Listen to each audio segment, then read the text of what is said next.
السلام علیکم کے ناولز پر آپ سب کو ویلکم۔ آج ایک اور خوبصورت مکمل ناول کے ساتھ حاضر ہیں جس کا نام ہے چند روز اور میری جان۔ اس ناول کی رائٹر ہیں ہما کوکب بخاری۔ چلیں ناول کی جانب بڑھتے ہیں۔ اس نے عید کی صبح آنے کا وعدہ کیا تھا اور میں اس کا پسندیدہ لباس پہن کر برف پوش پہاڑوں کے بیچ چشمے کے قریب کھڑی اس کا انتظار کر رہی تھی، وہیں جہاں میری اس سے پہلی ملاقات ہوئی تھی۔ مجھے یقین تھا اس کے آنے کا، اس کے لفظوں کی سچائی کا، اس وعدے کا جو وہ جاتے سمے مجھ سے کر کے گیا تھا۔ انہی لفظوں کے یقین پر میں نے اسے رخصت کیا تھا جب اس نے مجھ سے کہا تھا، جودت گھبرانا نہیں، میں تم سے پھر ملنے کے لیے رخصت ہو رہا ہوں۔ اس کا لہجہ اتنا سچا تھا کہ میں ایک لمحے کو بھی نہ ہچکچائی۔ جاؤ اکرمہ، خدا تمہیں اپنی امان میں رکھے۔ لاہور یکدم ہی میرے لیے بور ہو گیا تھا، اور یہ ایسی کوئی نئی بات تھی بھی نہیں۔ ایک کام جنون کی حد تک جوش و خروش سے کرتے کرتے میں ایک دم ہی بور ہو جاتی تھی۔ ایسے میں شائستہ مجھے دلاسا دیا کرتی تھی، جودت، اکثر انٹلیکچوئلز پر ایسا وقت آتا ہے جب وہ کام سے بور ہو جاتے ہیں، اور تمہارا ستارہ بھی کوس ہے۔ اس کی بات سے میری بوریت کم ہو یا نہ ہو، میں خوشی سے پھول ضرور جاتی تھی۔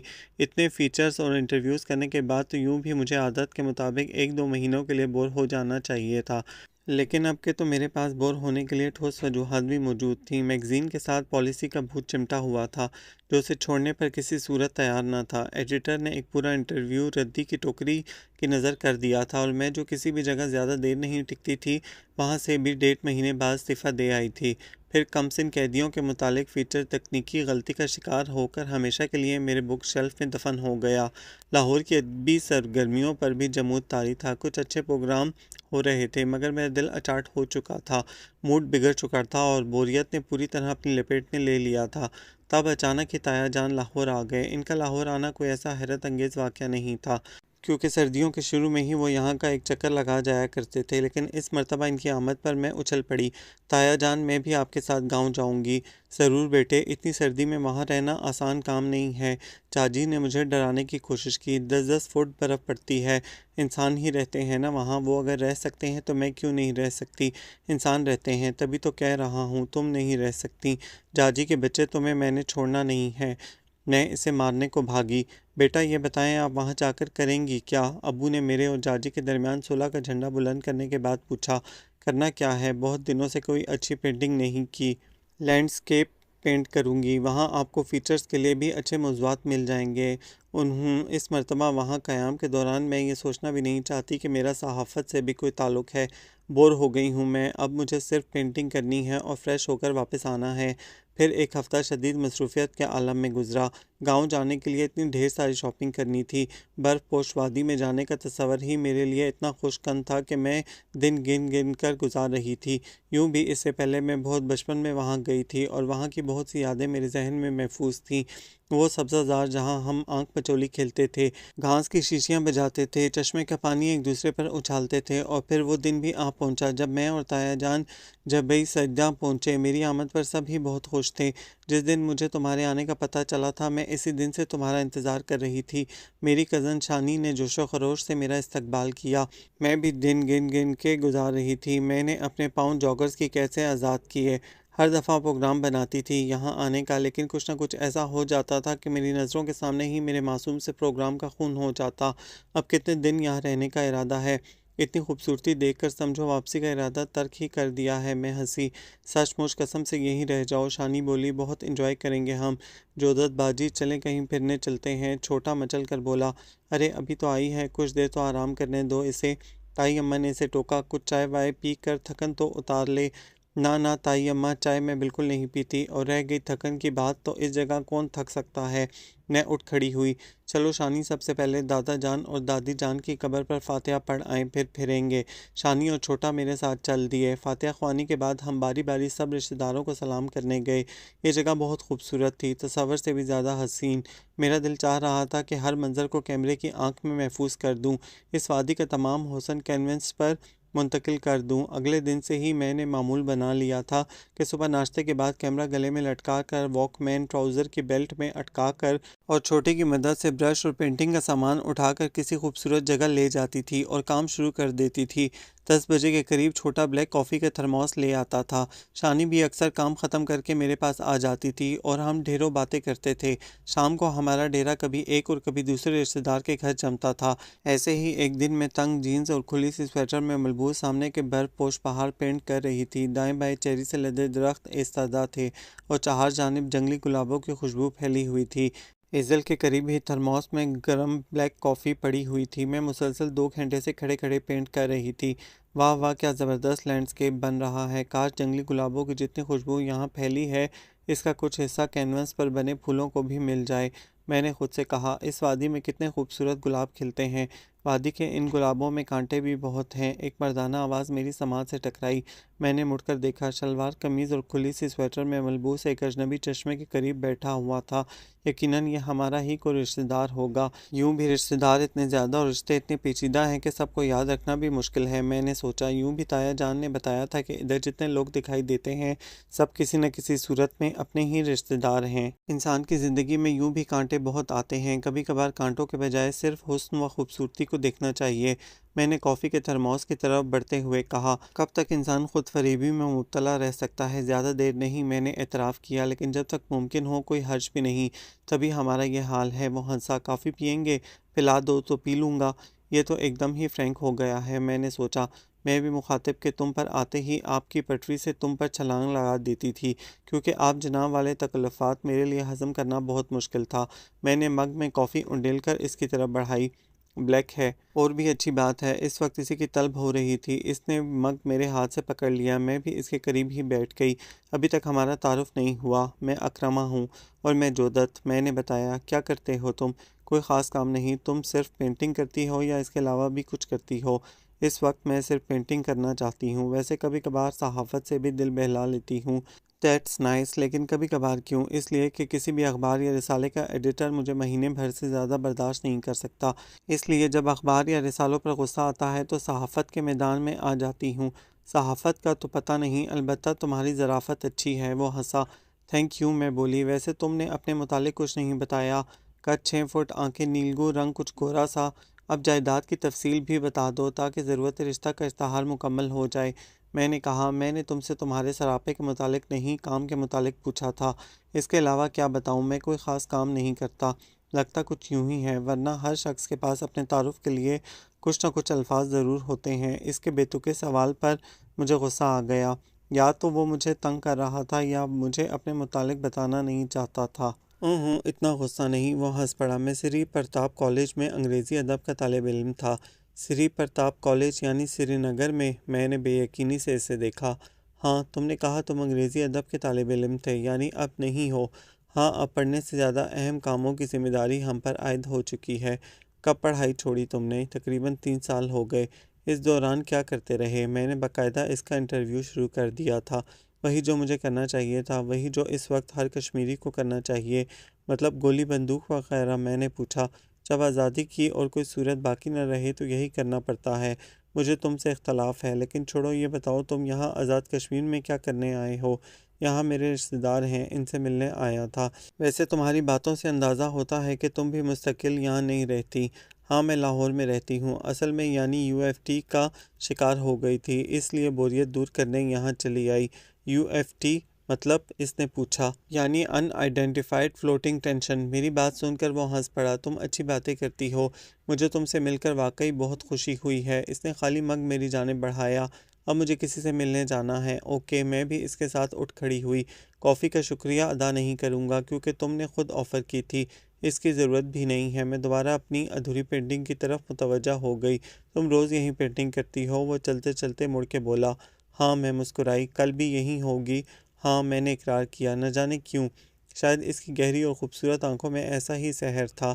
میری تصویر آج شام تک مکمل ہو جانی تھی اور کل دوسری تصویر کے لیے تو میں نے اخروٹ کے درختوں کے درمیان جگہ بھی منتخب کر لی تھی۔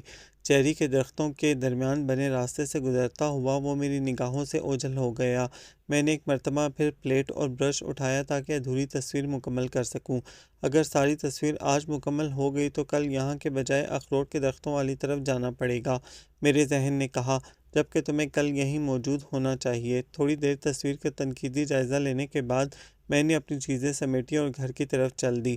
شانی، ہمارے کوئی رشتہ دار سری نگر میں بھی ہوتے ہیں کیا؟ میں نے باورچی خانے کے فرش پر پڑی دری پر آلتی پالتی ماری۔ سردیوں میں یہ جگہ بہت خوشگوار اور پرسکون لگتی تھی۔ سری نگر کا تو نہیں پتہ، البتہ پونچھ شہر میں کچھ دور پار کے رشتہ دار ہیں۔ کیا کبھی وہاں سے کوئی رشتہ دار یہاں آئے ہیں؟ نہیں، اور اب تو پتہ نہیں کہاں ہوں گے سب۔ کیا یہ نہیں ہو سکتا کہ ہمارے رشتہ دار پونچھ سے سری نگر منتقل ہو گئے ہوں؟ کیا خبر، ہم نے تو آج تک ان کی شکل بھی نہیں دیکھی۔ اور پھر یوں بھی قریبی رشتہ دار تو سب یہی ہیں۔ شانی نے مکئی کی روٹی توے پر ڈالتے ہوئے کہا۔ کوئی خاص بات ہے کیا؟ آج اچانک سرحد پار کے رشتہ دار کیسے یاد آ گئے؟ خاص تو نہیں، اصل میں تایا جان نے بتایا تھا کہ ہماری زمینوں پر دکھائی دینے والے لوگ کسی نہ کسی طرح ہمارے رشتہ دار ہی بنتے ہیں۔ میں بولی، میں نے سوچا شاید اکرما بھی ہمارا رشتہ دار ہو۔ کون اکرما؟ وہ میری جانب مڑی۔ ہے ایک شخص، آج جب میں لینڈسکیپ پینٹ کر رہی تھی تو وہاں چشمے کے قریب چیری کے درختوں کے درمیان ملاقات ہوئی تھی۔ چیری کے درخت؟ ہاں وہی چیری جسے یہاں گلاس کہا جاتا ہے۔ تو پھر یہ کہ اس نے بتایا وہ سری نگر سے یہاں اپنے رشتہ داروں سے ملنے آیا ہے۔ نہیں، وہ ہمارا رشتہ دار نہیں ہو سکتا، ورنہ ہمارا کوئی عزیز یہاں آئے اور مجھے پتہ نہ ہو، یہ ممکن ہی نہیں۔ اس نے چولہے میں جلتی لکڑیوں کو پھونک ماری۔ میں باورچی خانے کی بڑی سی کھڑکی پھلانگ کر مکئی کے کھیتوں کی طرف بڑھ گئی۔ تایا جان دھوپ میں پڑی چارپائی پر بیٹھے کوئی کتاب پڑھ رہے تھے۔ ہماری بیٹی نے تصویر مکمل کر لی؟ انہوں نے مجھے اتنی جلدی واپس آتا دیکھ کر پوچھا۔ ابھی نہیں، کل مکمل ہوگی، میں بولی۔ دراصل دھوپ کا زاویہ تبدیل ہو گیا تھا۔ بیٹا ذرا شانی سے کہہ دینا کہ روٹیاں جلدی پکائے، مہمانوں کو بھوک لگی ہوگی۔ کون مہمان تایا جان؟ بیٹا، مقبوضہ کشمیر سے مہاجرین کا ایک قافلہ آیا ہے، ان کے لیے کھانا بھجوانا ہے۔ ابھی اکرما آ کر کھانا لے جائے گا۔ میں چونک گئی۔ اکرما کون؟ مہاجرین کے قافلے میں صرف خواتین اور بچے ہیں، اس لیے ان کے ساتھ 4 مرد محافظ آئے ہیں۔ اکرما انہی میں سے ایک ہے، تایا جان نے بتایا۔ وہاں سے آنے والے قافلے بہت غیر محفوظ ہیں۔ اچھا، میں نے سوچا اس نے یہ بات مجھے نہیں بتائی تھی۔ شانی کو تایا جان کا پیغام دیکھ کر میں پھر دھوپ میں آ بیٹھی۔ تایا جان کیا ہمارے گھر سے ہی مہاجرین کو کھانا جایا کرے گا؟ برادری کے سب گھر باری باری مہمانداری کا یہ فرض پورا کریں گے۔ شاید کچھ عرصے میں یہ مہاجر کیمپ میں منتقل ہو جائیں یا حکومت ان کی ذمہ داری لے لے۔ تھوڑی دیر میں شانی دسترخوان میں لپٹی روٹیاں اور سالن کی دیگچی لے کر آ گئی۔ یہ لیں ابا جی، دیر تو نہیں ہو گئی؟ نہیں، ویسے اب تک اکرما کو آ جانا چاہیے تھا۔ ارے اکرما، اس نے میری جانب دیکھا۔ میرا خیال ہے میں خود ہی چیزیں دے آتا ہوں، ورنہ سارا کھانا ٹھنڈا ہو جائے گا۔ تایا جان اٹھتے ہوئے بولے۔ رہنے دیں تایا جان، آپ کہاں اتنی چیزیں لے جائیں گے؟ وہ آتا ہی ہوگا، میں جلدی سے بولی۔ شانی کے ہونٹوں پر مسکراہٹ دوڑ گئی۔ ہاں ابا جی، دیر سویر تو ہو جاتی ہے، اس نے فوراً میری تائید کی۔ نہیں بیٹا، میں خود ہی لے جاتا ہوں، وہ بیچارے تھکے ہوئے ہوں گے، پتہ نہیں کیا بات ہوئی جو وہ اب تک نہیں آیا۔ تایا جان نے روٹیوں کا دسترخوان اٹھا لیا۔ میں چلتا ہوں، اقبال کو کہنا وہ یہ دیگچی اٹھا لائے۔ لو بھائی، ابا جان خود ہی چل پڑے۔ شانی ہنسی۔ ویسے تمہارے ایک فقرے سے مجھے وہ سب پتہ چل گیا جو تم نے مجھے نہیں بتایا تھا۔ کیا پتہ چلا تمہیں؟ یہ کوئی ملز اینڈ بون کے کسی ناول کی ملاقات تو تھی نہیں کہ پہلی ہی مرتبہ محبت کا تیر جگر کے پار ہو جائے۔ اچھا ہوا کہ ابھی تیر نیم کش ہے، ورنہ یہ خلش کہاں سے ہوتی جو جگر کے پار ہوتا۔ اوفو، تم کیا سمجھ رہی ہو؟ فار گاڈ سیک، ایسی کوئی بات نہیں ہے۔ نہیں ہے تو ہو جائے گی، وہ ہنسی۔ ویسے یہ بتاؤ کہ وہ دیکھنے میں کیسا ہے؟ جیسے کشمیری ہوتے ہیں، اکثر کشمیریوں کے قد چھوٹے ہوتے ہیں۔ اس کے چہرے پر مسکراہٹ تھی۔ وہ جانتی تھی کہ مجھے لمبا قد بے حد پسند ہے۔ ہاں، اکثر کشمیریوں کے قد چھوٹے ہوتے ہیں، لیکن اکثر کے نہیں بھی ہوتے۔ میں بھی ہنس پڑی۔ ابا جی کو پتہ نہیں کیوں جلدی پڑی ہوئی تھی، میں بھی تو دیکھتی اسے۔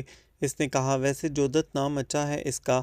ہاں، خود بھی اچھا ہے، ایسا کرو اس کی ایک پورٹریٹ بنا لو۔ شانی نے تجویز پیش کی۔ اس کی کیا ضرورت ہے؟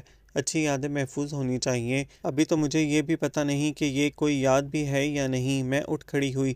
چلو شانی، اندر کمرے میں چلتے ہیں، یہاں ٹھنڈک محسوس ہونے لگی ہے۔ اس بات کا اعتراف میں شانی کے سامنے کیسے کر سکتی تھی جو میں اپنے آپ سے بھی نہیں کر پا رہی تھی؟ بالکل نیا تجربہ تھا میرے لیے۔ میں جو ہر بات باندازِ اعلان کہہ دیا کرتی تھی، آج صرف ایک اعتراف خود سے نہیں کر رہی تھی۔ میرے لیے کبھی بھی کچھ کہہ دینا مشکل ثابت نہیں ہوا تھا، اور میری یہی بات تو ہر اخبار کے ایڈیٹر کو بری لگتی تھی۔ جب بھی میں کسی سے انٹرویو کرنے جانے لگتی تھی تو مجھے کچھ اس قسم کا فقرہ سننا پڑتا تھا۔ آپ صحافت کے میدان میں نئی لگتی ہیں اور میں فاتحانہ انداز میں چلتی ہوئی باہر نکل جاتی تھی۔ پھر آج نہ جانے کیوں ایک اعتراف میرے لیے مسئلہ بنا ہوا تھا۔ صبح میں حسب معمول چھوٹے پر سب سامان لاد کر چیری کے درختوں کی طرف چلی آئی۔ کافی دیر تک میں ایزل سامنے رکھے ہاتھ میں پلیٹ اور برش تھامے سامنے کے منظر کو کینوس پر منتقل کرتی رہی۔ واک مین کا ہیڈ فون لگائے غزلیں سنتے ہوئے مجھے آج بھی پتہ نہ چلا کہ وہ کب چشمے کے قریب آ کر بیٹھ گیا ہے۔ اس کے انتظار کی خوف دور کرنے کے لیے میں نے ایک کپ کافی پینے کا ارادہ کیا۔ مڑ کے دیکھا تو وہ وہیں کل والی جگہ پر موجود تھا۔ کل بھی اس کے پاس ایک رائفل تھی اور آج بھی۔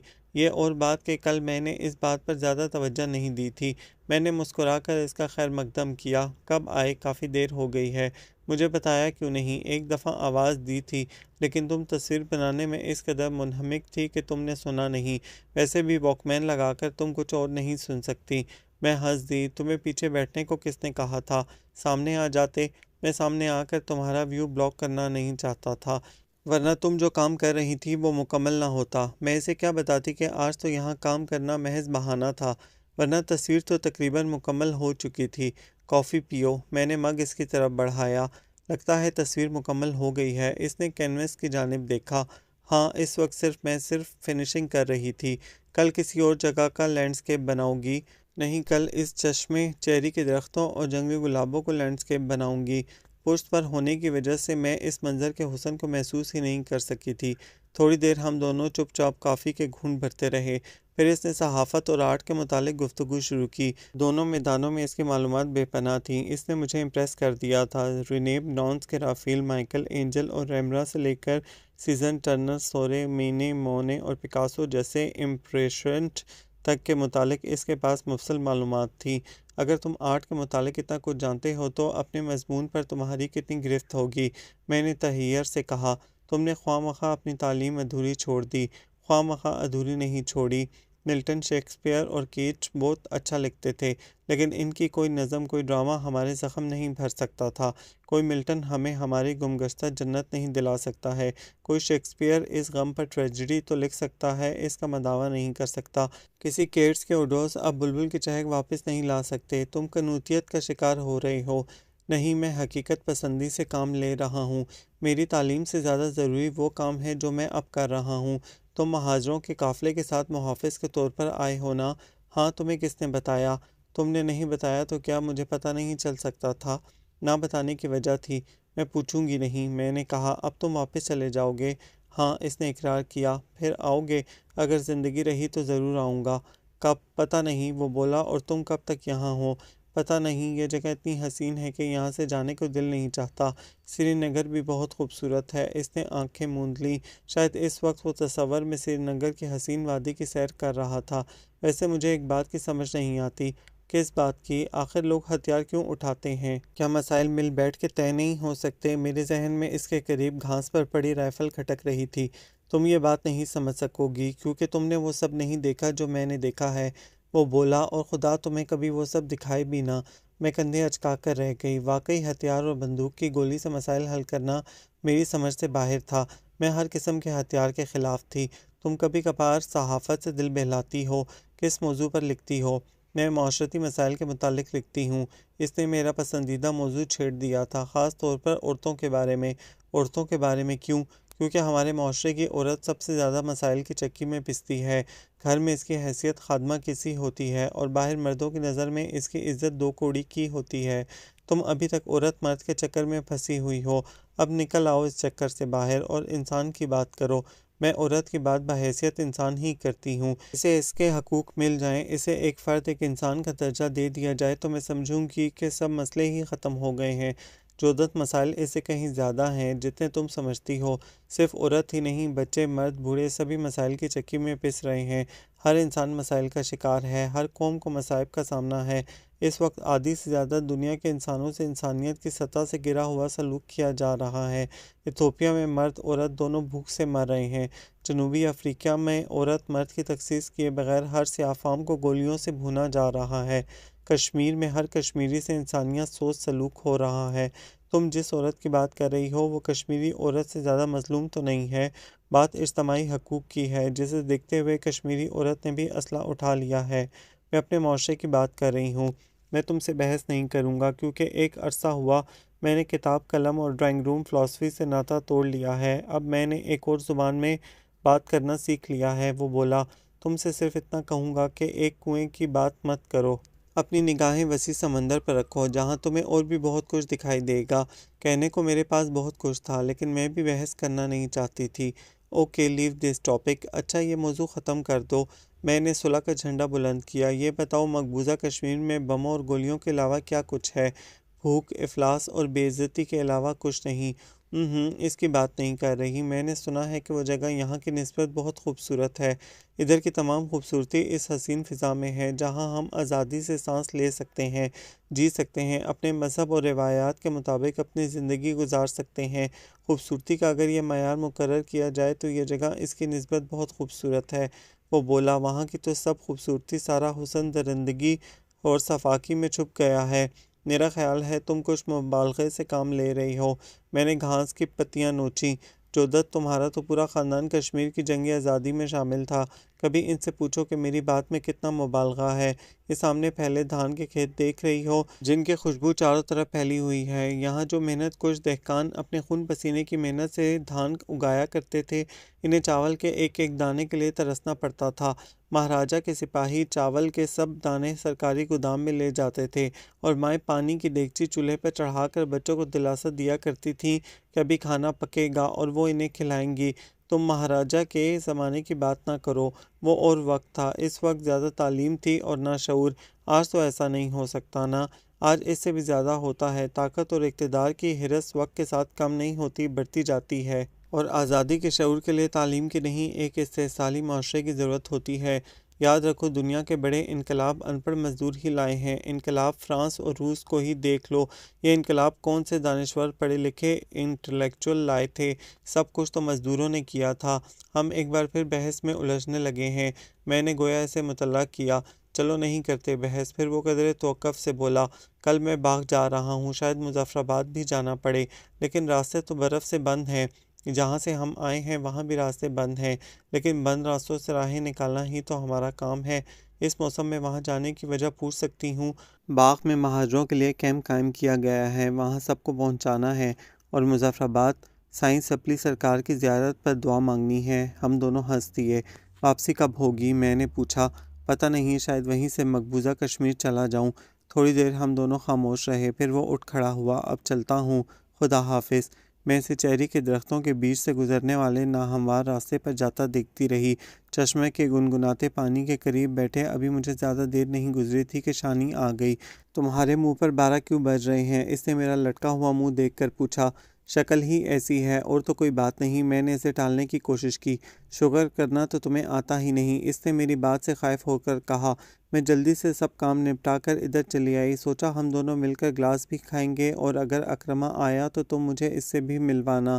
تمہاری اطلاع کے لیے عرض ہے کہ وہ آ کر جا بھی چکا ہے۔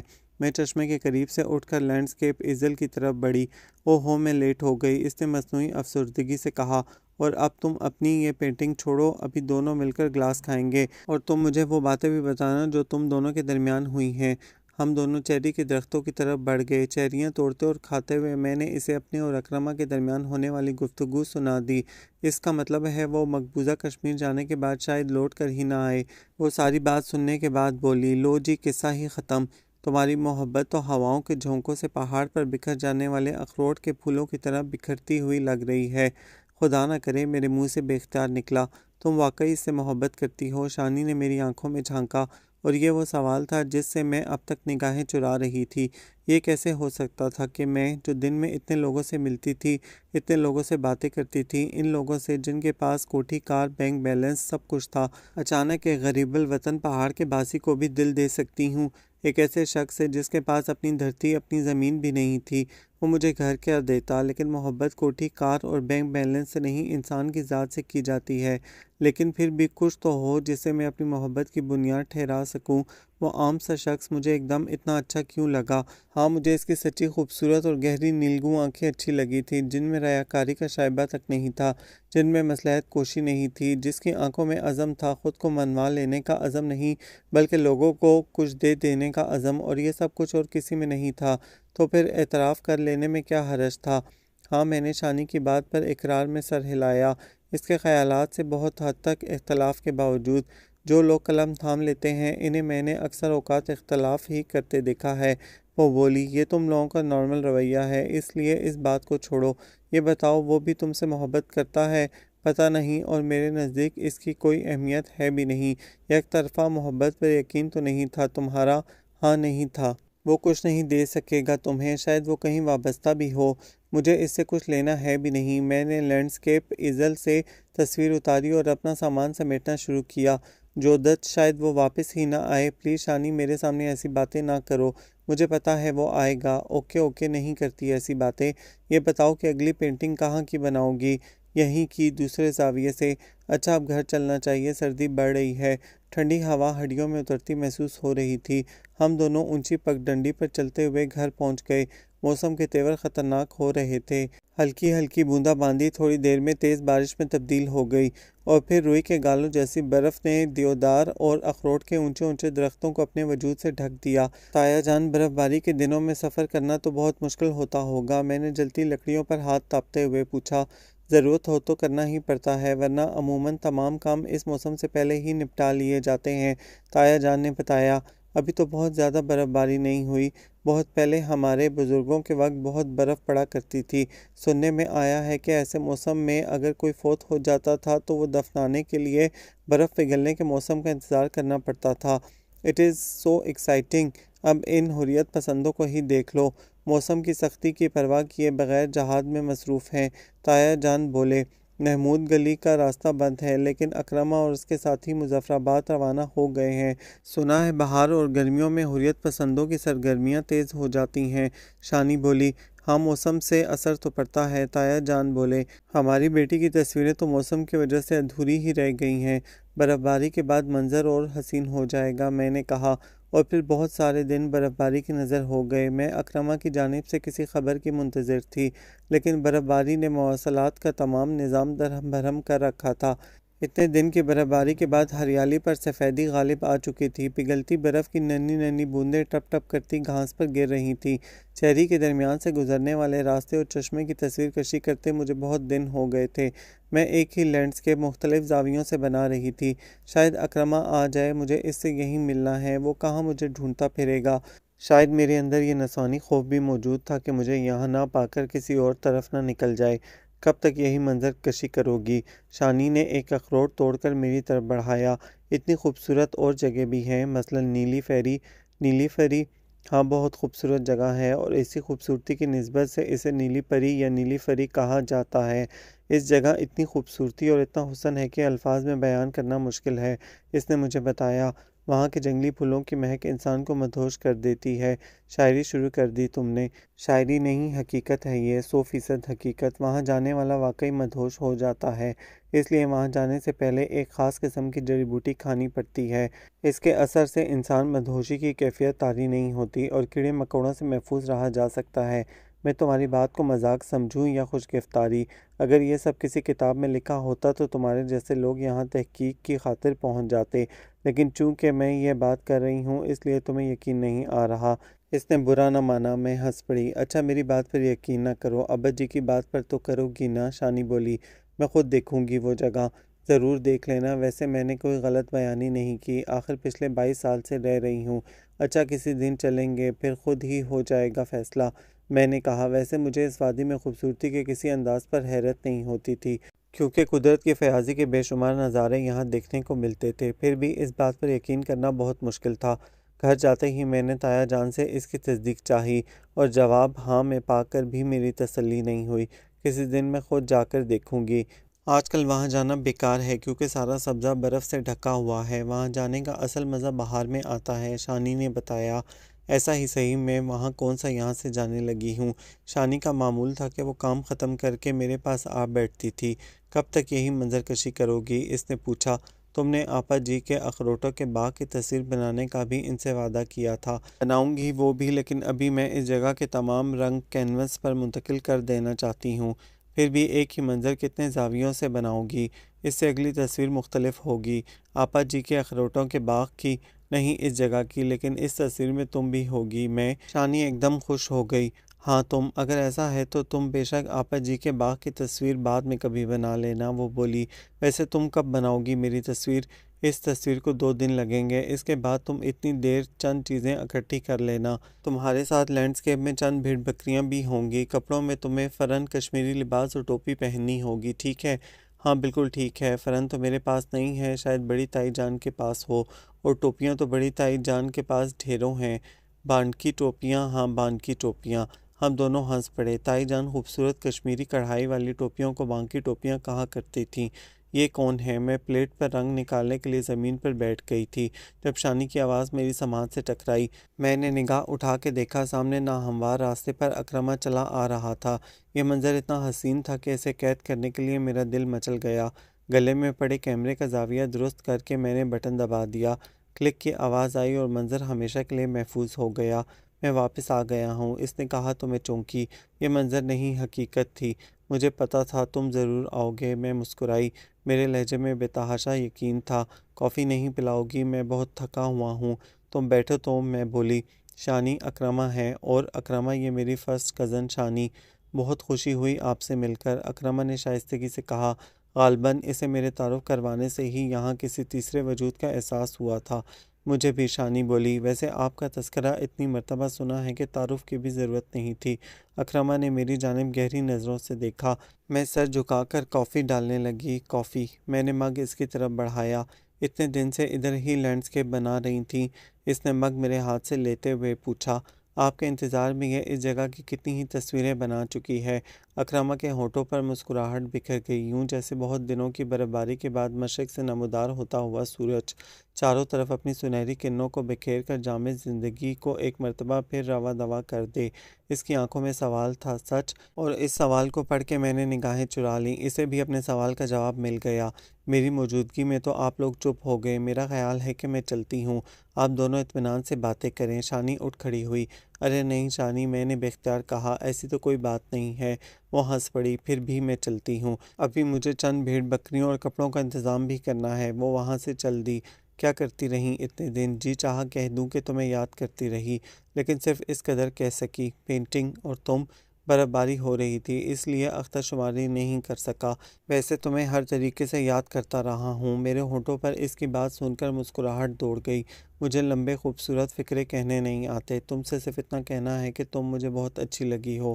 میں نے پلکیں اٹھا کر ایک نظر اسے دیکھا اور پھر نگاہیں جھکا لیں، یہ جانتے ہوئے کہ میں تمہیں ایک محفوظ مستقبل نہیں دے سکوں گا۔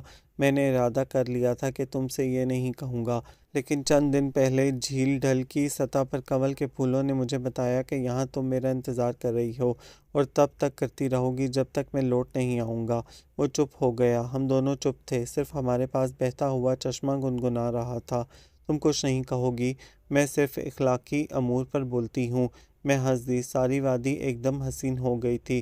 اب تو تم واپس نہیں جاؤ گے نا؟ اس کی پرعزم نگاہوں میں میرے سوال کا جواب صاف دکھائی دے رہا تھا۔ جودت، مجھ پر بہت سی ذمہ داریاں ہیں۔ کشمیر کو آزاد کرانا صرف تمہاری ذمہ داری نہیں ہے۔ میں اسی سے الجھ پڑی۔ 3 سال سے جنگ لڑ رہے ہو تم، کیا نتیجہ نکلا؟ تم یہ کیوں نہیں سمجھتے کہ آزادی بندوق کی گولی سے نہیں لی جا سکتی؟ اس کا واحد حل مذاکرات کی میز ہے۔ کس فورم پر مذاکرات کی بات کرتی ہو تم؟ تم اب بھی سمجھتی ہو کہ بھارت مذاکرات کی میز پر اپنی مرضی کا معاہدہ نہیں کروائے گا؟ تم آج تک آزاد فضا میں سانس لیتی رہی ہو، اس لیے تم ان کی عیاریاں نہیں جانتی۔ طاقت کا توازن برابر نہ ہو تو اسی کی شرائط تسلیم کرنی پڑتی ہیں جس کا پلہ بھاری ہو۔ اقوام متحدہ کس لیے ہے آخر؟ اقوام متحدہ نے کتنے مسائل حل کر لیے ہیں؟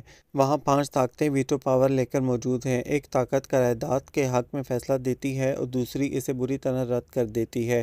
تم کیا چاہتے ہو آخر؟ کوئی بھی مسئلہ حل ہونے کے لیے وقت درکار ہوتا ہے۔ کتنا وقت؟ کب تک اپنے حقوق کے لیے انتظار کریں ہم؟ وہ پھٹ پڑا۔ حق یوں ہی نہیں ملتا، چھیننا پڑتا ہے۔ ہم 40 سال سے حق مانگ رہے ہیں، تو ہمیں کیا ملا؟ بھوک افلاس۔ ہم بھوک اور افلاس تو برداشت کر سکتے ہیں، لیکن اتنے بے غیرت نہیں ہیں کہ اپنی تذلیل بھی برداشت کر لیں اور آنکھیں بند کر کے کسی معجزے کا انتظار کریں۔ یوں ذلیل ہو کر زندہ رہنے سے تو بہتر ہے کہ انسان غیرت کی موت کو گلے لگا لے۔ پلیز اکرمہ، میں اس کی بات کاٹ کر بولی، پلیز موت کی بات نہ کیا کرو۔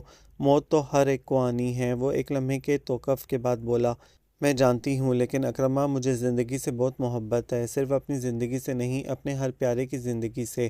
میں نے کہا ابھی تو ہم نے اپنے گھر کی باتیں کرنی ہیں، اس سمے اتنی بدشگونی کی باتیں نہ کرو۔ ہاں ہمارا بھی گھر ہوگا، چناروں سے گھرا ہوا لکڑی کا گھر۔ اس نے آنکھیں موند لی۔ سری نگر خوابوں کی سرزمین میں ایک چھوٹا سا گھر جہاں ہم تم ہوں گے اور چناروں سے سرسراتی ہوائیں۔ تمہیں سری نگر اچھا لگتا ہے اور مجھے اپنا یہ گاؤں۔ میں نے چیری کے درخت کی طرف اشارہ کیا۔ یوں بھی سری نگر رہنے کے لیے محفوظ جگہ نہیں ہے جودت، صرف کچھ عرصے کی بات ہے، چند روز اور میری جان، فقط چند ہی روز۔ مشکل ہے، میں بولی۔ یہاں دیکھو کتنا سکون ہے، کتنی خوبصورتی ہے۔ انسان کا مستقبل بموں اور بارود کے دھوئیں سے آزاد ہونا چاہیے۔ مستقبل کو بموں اور دھوئیں سے بچانے کے لیے ہی تو ہم نے رائفلوں کا سہارا لیا ہے۔ اس میں کتنی بے گناہ جانیں جائیں گی، اس کا بھی کچھ اندازہ ہے؟ بے گناہ تو ابھی بھی مارے جا رہے ہیں اور انہی کو بچانے کے لیے تو ہم نے یہ جہاد شروع کیا ہے۔ تم کیا جانو جودت، وہاں کیا کیا ظلم ڈھائے جا رہے ہیں۔ اس کے چہرے پر دکھ کے سائے لرزنے لگے۔ اچھا چھوڑو اس بات کو، میں نے اس کی دلی آزاری کے خیال سے موضوع تبدیل کر دیا۔ امی ابو کچھ دن کے لیے یہاں آ رہے ہیں۔ گڈ، کب آ رہے ہیں؟ خدا کرے موسم ٹھیک ہو جائے تو پھر۔ میں بولی میں چاہتی ہوں تمہیں ان سے ملواؤں، اگر میں یہاں ہوا تو ضرور ملوں گا ان سے۔ پلیز اکرمہ کچھ دن رک جاؤ، یہیں تو موقع ہے ان سے ملنے کا۔ میں آنے کی کوشش کروں گا نا۔ میرا موڈ آف ہو گیا۔ اتنے دن بعد ہی آؤ گے جتنے دن بعد اب آئے ہو؟ شکوہ میرے لبوں پر مچل گیا۔ اچھی لڑکی، تم جانتی ہو ہم اپنے لیے نہیں اپنے وطن اور ہم وطنوں کے لیے زندہ ہیں۔ تمہاری زندگی میں میرا کتنا حصہ ہے، تم بھی تو میری ہم وطن ہی ہو نا۔ وہ ہنس پڑا۔ اس کی بات سن کر میرا موڈ اور آف ہو گیا۔ صرف ہم وطن؟ میں نے تیکھے لہجے میں پوچھا۔ وہ سب سانسیں جو میں نے اپنے لیے رکھ دی تھیں آج سے تمہاری ہیں جودت، وہ بولا۔ لیکن میں نے اپنے لیے، اپنی ذات کے لیے بہت کم سانسیں رکھی ہیں، صرف اس لیے کہ میں چناروں میں گھرا اپنا گھر اور اس میں تمہیں دیکھ سکوں۔ میری خاطر رک نہیں سکتے؟ نہیں جودت، لیکن میں آنٹی سے ملنے آؤں گا ضرور۔ وعدہ؟ میں نے اپنا ہاتھ بڑھایا۔ وعدہ؟ اس نے میرا ہاتھ اپنے مضبوط ہاتھ میں تھام لیا۔ وہ ایک بار پھر مقبوضہ کشمیر جا چکا تھا۔ وہاں سے آنے والے مہاجروں کے قافلوں سے حریت پسندوں کی سرگرمیوں کے متعلق پتہ چلتا رہتا تھا۔ ایسے میں کبھی کبھی اکرمہ کے متعلق بھی خبر مل جاتی تھی۔ ایسے ہی ایک قافلے سے آنے والوں کے ذریعے پتہ چلا کہ وہ آج کل اننت ناگ میں گوریلا جنگ میں مصروف ہے۔ وہ جنگ ہی کرتا رہے گا۔ تمہارا گھر بنانے کا خواب پورا ہونا مشکل ہی لگتا ہے۔ شانی اور میں تاڑیوں کے درختوں کے قریب بیٹھے دھوپ سے لطف اندوز ہو رہے تھے۔ میں اسے منع کرنے کی کوشش کر رہی ہوں۔ مجھے یقین ہے کہ وہ مان جائے گا، خدا کرے مان جائے، ورنہ چچا چچی کا ماننا مشکل ہوگا۔ یہ مجھ پر چھوڑو، انہیں میں منا لوں گی، میں نے پر یقین لہجے میں کہا۔ انہوں نے آج تک میری کوئی بات نہیں ٹالی تھی، پھر اتنی اہم بات کیسے ٹال سکتے تھے بھلا؟ اس نے کب آنے کا کہا تھا؟ امی اور ابو جان کے آنے پر۔ میں نے اسے بتایا تھا نا کہ امی ابو موسم ٹھیک ہونے پر گاؤں آئیں گے۔ سنا ہے اننت ناگ میں کچھ حریت پسند گرفتار کر لیے گئے ہیں، شانی نے مجھے اطلاع دی۔ کب؟ کس نے بتایا تمہیں؟ ابا جی بتا رہے تھے، وہ مہاجروں کے پاس کھانا دینے گئے تھے، وہیں پتہ چلا تھا۔ کسی نے اکرمہ کے متعلق بھی کچھ خبر دی؟ نہیں، اس نے نفی میں سر ہلایا۔ اسی لیے میں تمہیں کہتی ہوں کہ اب بھی وقت ہے، تم واپس آ سکتی ہو۔ نہیں، اب واپسی کا وقت نہیں ہے اور نہ راستہ، البتہ میں اس راستے پر اٹھتے اکرمہ کے قدم روکنے کی کوشش ضرور کروں گی۔ اگر وہ واپس آ گیا تو؟ وہ آئے گا، اس نے مجھ سے وعدہ کیا تھا۔ مجھے شانی کی بات بری لگی تھی، حالانکہ وہ میرے لیے پرخلوص تھی اور منطقی لحاظ سے اس کی بات بھی کچھ غلط نہیں تھی، لیکن میں تصور میں بھی یہ بات برداشت نہیں کر سکتی تھی کہ اکرمہ کو خدا نخواستہ کچھ ہو جائے اور وہ میرے پاس آ نہ سکے۔ میں نے تصویریں بنانا بھی چھوڑ دیا تھا کیونکہ سب ایک ہی بات پوچھتے تھے، جودت کب تک اس جگہ کو پینٹ کرو گی؟ اور میں کسی اور جگہ پینٹ کرنا نہیں چاہتی تھی، حالانکہ آپا جی نے بہت مرتبہ اس بات کا گلہ کیا تھا۔ میں ان کے اخروٹوں کے باغ کی تصویر نہیں بنا رہی۔ کیا کہتی ہیں آپا جی سے کہ میں کہیں نہیں جا سکتی؟ شاید وہ آ جائے میری عدم موجودگی میں۔ اگر وہ آ گیا تو کیا سوچے گا کہ میں نے اس کا انتظار بھی نہیں کیا؟ ہر روز میں چشمے کے قریب بیٹھ کر اس کا انتظار کرتی تھی۔ ایسے ہی ایک دن آپا جی وہاں سے گزری، مجھے وہاں بیٹھا دیکھ کر رک گئیں۔ آپا جی آپ یہاں کیسے؟ میں نے پوچھا۔ میں ڈھوک سے کنڈیاں جا رہی تھی، انہوں نے بتایا۔ اتنی سردی میں؟ کیا بتاؤں بیٹا، سردی ہو یا گرمی، کام تو لگے رہتے ہیں نا۔ تم یہاں کیا کر رہی ہو؟ یہ جگہ مجھے بہت پسند ہے۔ یوں ہی بیٹھی ہوئی تھی۔ یوں ہی بیٹھی تھی تو میرے اخروٹ کے باغ کی تصویر ہی بنا دیتی۔ کب سے فرمائش کر رہی ہوں تم سے۔ اور تو اور میں نے تو یہ بھی سوچ رکھا ہے کہ تصویر بیٹھک میں بڑے صوفے کے سامنے والی دیوار پر لگاؤں گی۔ انہوں نے پھر گلہ کیا، لیکن تم بناؤ تو تب لگاؤں نا۔ میری اچھی آپا جی، آپ ناراض نہ ہوں، میں آپ کے باغ کی تصویر ضرور بناؤں گی۔ کب بناؤ گی؟ اتنے دن سے تو فرمائش کر رکھی ہے، اپریل کے مہینے میں جب درختوں پر شگوفے کھلیں گے تب۔ اچھا، انہوں نے پرخیالی انداز میں سر ہلایا۔ ویسے ایک طریقہ ہو سکتا ہے۔ کیا طریقہ؟ میں نے پوچھا۔ تم درختوں کی تصویریں بنا کر خود ہی ان کے اوپر پھول بنا دینا۔ دیکھنے والے کو کیا پتا کہ تم نے تصویر اپریل میں نہیں فروری میں بنائی ہے۔ انہوں نے انتہائی سادگی اور بھول پن سے کہا۔ اتنی زبردست تجویز سن کر میں ہنسی سے دوری ہو گئی۔ اس میں ہنسنے کی کیا بات ہے بھلا؟ انہوں نے برا مانتے ہوئے کہا۔ آپا جی، ایسا نہیں ہوتا۔ میں اب بھی ہنسے جا رہی تھی۔ کیوں نہیں ہوتا؟ آپ کی سمجھ میں نہیں آئے گا۔ کہہ تو بی بی کی تصویر بنانی ہی نہیں ہے۔ وہ مجھ سے مکمل طور پر ناراض ہو گئی تھی۔ اور ہاں، کنڈیاری آ کر اپنی گانیاں، گلے میں پہننے والا رنگین موتیوں کا زیور لے جانا۔ مجھے آپا جی پر بے تحاشا پیار آنے لگا۔ میں نے انہیں اب تک تصویر بنا کر نہیں دی تھی، اور انہوں نے میرے منہ سے فرمائش سننے کے اگلے ہی دن میرے لیے گانیاں بنانی شروع کر دی تھیں۔ آپا جی، آپ مجھ سے ناراض تو نہیں ہیں؟ ارے بیٹا، تم تو اتنی پیاری ہو، تم سے کون ناراض ہو سکتا ہے؟ ان پہاڑوں پر اتنا خلوص تھا، پھر پتہ نہیں یہاں کے لوگ اتنے مصائب کا شکار کیوں تھے۔ دور سے شانی بھاگتی آ رہی تھی۔ مجھے ان ناہموار راستوں پر ان عام سے جوتوں میں سے بھاگتا دیکھ کر بہت حیرت ہوئی تھی۔ میں جوگرز پہننے کے باوجود بھی پھونک پھونک کر قدم رکھتی تھی۔ آس پاس اتنی گہری کھائیاں تھیں کہ ان برف پوش پہاڑوں کے بیچ بھی پسینے چھوٹ جاتے تھے۔ جودت چچا جی آ گئے ہیں، اس نے پھولی سانسوں کے درمیان مجھے بتایا۔ امی ابو آ گئے ہیں؟ میں نے مسرت امیز حیرت سے پوچھا۔ ہاں ہاں، ابھی تھوڑی دیر ہوئی ہے پہنچے ہیں۔ مجھے ابا جی نے کہا کہ تمہیں فوراً بلا لاؤں۔ چلو، ہم دونوں نے راستے میں آپا جی کو بھی لے لیا۔ میرا خیال ہے کہ چاچا جی بھی قبرستان میں فاتحہ پڑھنے گئے ہیں۔ ہم اپنے آبائی قبرستان کی طرف چل دیے۔ راستے میں خیرو چاچا کی دکان کے سامنے سے گزرتے ہوئے شانی رک گئی۔ اسے چائے کے ساتھ کچھ لوازمات لینے تھے۔ بیٹا، میں نے سنا ہے کرنل صاحب گاؤں آئے ہیں؟ انہوں نے مجھ سے پوچھا۔ جی چاچا، میرا سلام کہنا انہیں، میں ابھی تھوڑی دیر میں خود بھی ملنے آؤں گا۔ وہ بولے۔ میدان میں ٹھہرے ہیں نا وہ؟ جی چاچا۔ شانی نے جلدی سے لفافے تھامے اور ہم تیز تیز قدموں سے قبرستان کی جانب چل دیے۔ امی جان اور ابو جان کے ساتھ برادری کے بہت سے لوگ فاتحہ خوانی کے لیے آئے ہوئے تھے۔ میں جاتے ہی امی جان کو اکرمہ کے متعلق بتانا چاہتی تھی، لیکن امی ابو تو اتنے رشتہ داروں کے درمیان گھرے ہوئے تھے۔ آج تو سمجھو تمہیں چاچا جان اور چاچی اکیلے نہیں مل سکتے۔ شانی نے سرگوشی کی۔ ہاں، اتنے رشتہ دار دیکھ کر تو مجھے بھی یقین ہو گیا ہے۔ میں نے بے بسی سے کندھے اچکائے۔ اتنے عرصے بعد ملنے کی وجہ سے ایسا ہی ہونا تھا۔ یہاں کچھ یادیں کچھ باتیں کا پروگرام شروع ہو گیا ہے۔ ہم یہاں بالکل مس فٹ ہیں، شانی بولی۔ تو چلو وہاں چلتے ہیں جہاں ہم فٹ ہوں، اور ہم سیر کرنے باہر نکل آئے۔ میں سوچ رہی ہوں شانی کہ اگر ابھی اکرمہ واپس آیا تو میں اسے کیا بتاؤں گی کہ میں نے اب تک امی ابو سے اس کے متعلق بات بھی نہیں کی۔ کون سا وہ بھی چلا جائے گا؟ کیا خبر چاچا چاچی کے جانے کے بعد ہی واپس آئے؟ اس نے اخروٹ توڑتے ہوئے کہا۔ ویسے جودت، تم نے بھی تو چاچا جان کے ساتھ ہی واپس چلے جانا ہے نا؟ میں بھول چکی تھی کہ مجھے یہاں سے واپس بھی جانا ہے۔ شانی کے کہنے پر میں ایک دم افسردہ ہو گئی۔ اوہو جودت، میرا مطلب تمہیں افسردہ کرنا ہرگز نہیں تھا۔ شانی، میں اب واپس نہیں جاؤں گی۔ نہیں جاؤ گی؟ اس نے حیرت سے میری طرف دیکھا۔ نہیں، اب وہاں میرے لیے کوئی کشش نہیں ہے، اور پھر میں اگر واپس چلی گئی تو یہاں اکرمہ کا انتظار کون کرے گا؟ جب سرد ہوا چیری کے پتوں سے گزر کر سرسراتی ہوئی ہمارے وجود میں اترنے لگی تو ہم اٹھ کھڑے ہوئے۔ آج کی ساری رات تو امی ابو جان کے رشتہ داروں سے باتوں میں ہی گزرے گی، میں بولی۔ اس لیے آج ہم کنڈیاری میں بڑی تائی جان کے پاس ہی رہیں گے۔ ٹھیک ہے، وہ بھی خوش ہو جائیں گی، شانی نے بھی تائید کی۔ اور لگے ہاتھوں تم آپا جی سے اپنی گانیاں بھی لے لینا۔ ہم دونوں پہاڑ سے نیچے اتر رہے تھے جب شانی نے اچانک کہا۔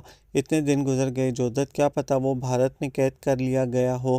میں ایک لمحے کو ٹھٹک گئی، لیکن پھر دل مضبوط کر کے بولی، نہیں، ایسا کس طرح ہو سکتا ہے؟ حالانکہ میں جانتی تھی کہ اس طرح ہو سکتا تھا، شاید اس سے بھی زیادہ ہو سکتا تھا۔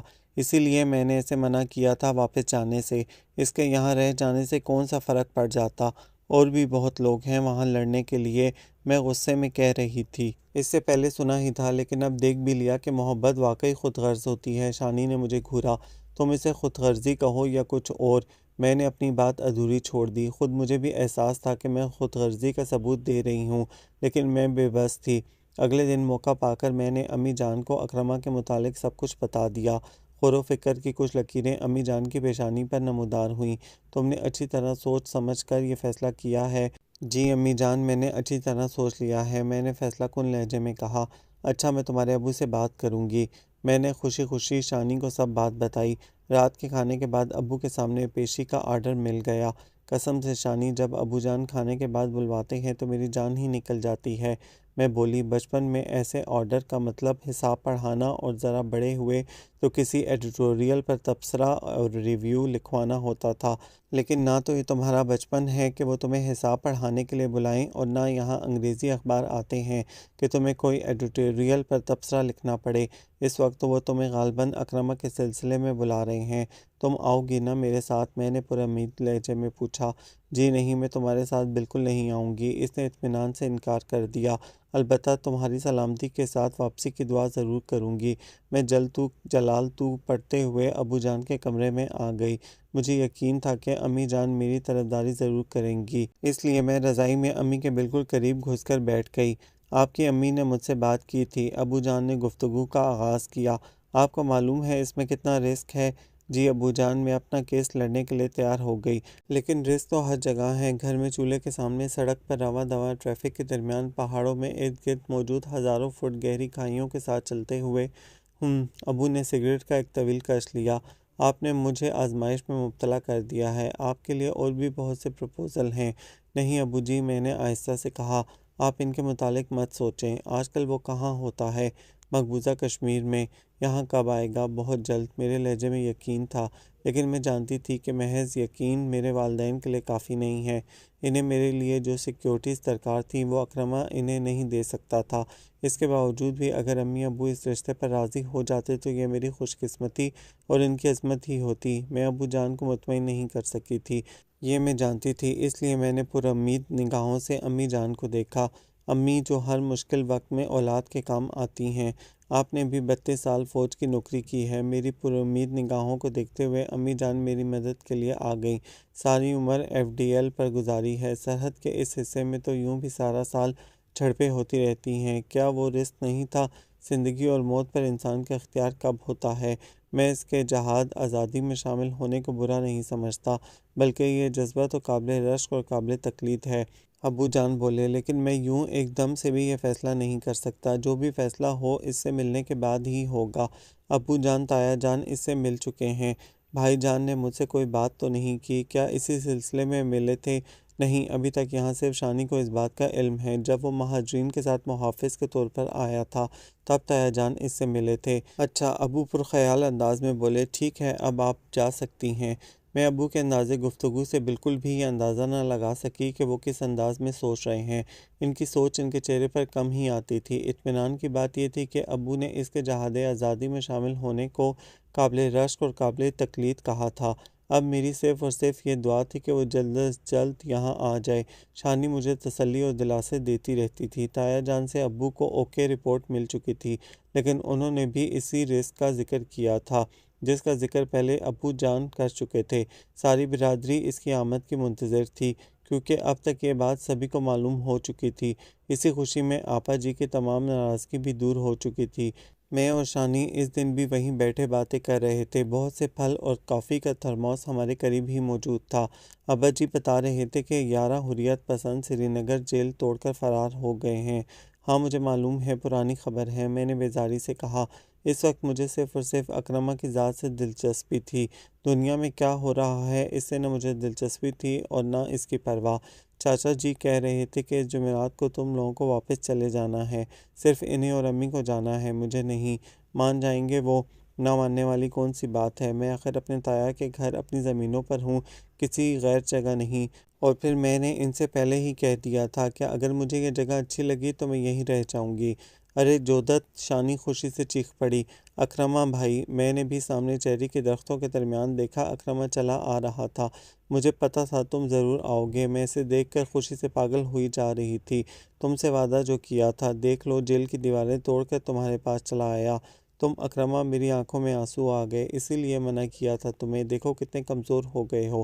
میں کمزور ہو گیا ہوں؟ وہ ہنس پڑا۔ کمزور لوگ ایسے ہوتے ہیں؟ یہ میرا وہم نہیں تھا، وہ واقعی کمزور ہو گیا تھا۔ آنکھوں کے نیچے سیاہ اور گہرے حلقے، بڑی ہوئی داڑھی اور نیلگوں آنکھوں میں تھکاوٹ۔ کافی نہیں پلاؤ گی؟ میں جو ایک ٹیک اس کی طرف دیکھ رہی تھی ایک دم چونک گئی۔ ہاں کافی؟ میں نے مگ میں کافی ڈیلی۔ شانی نے پھل اس کے سامنے رکھے۔ وہ شاید بھوکا بھی تھا، اس لیے ہم اس کے کھانا ختم کرنے کا انتظار کرنے لگے۔ آئی ایم سوری، لیکن مجھے بہت بھوک محسوس ہو رہی تھی۔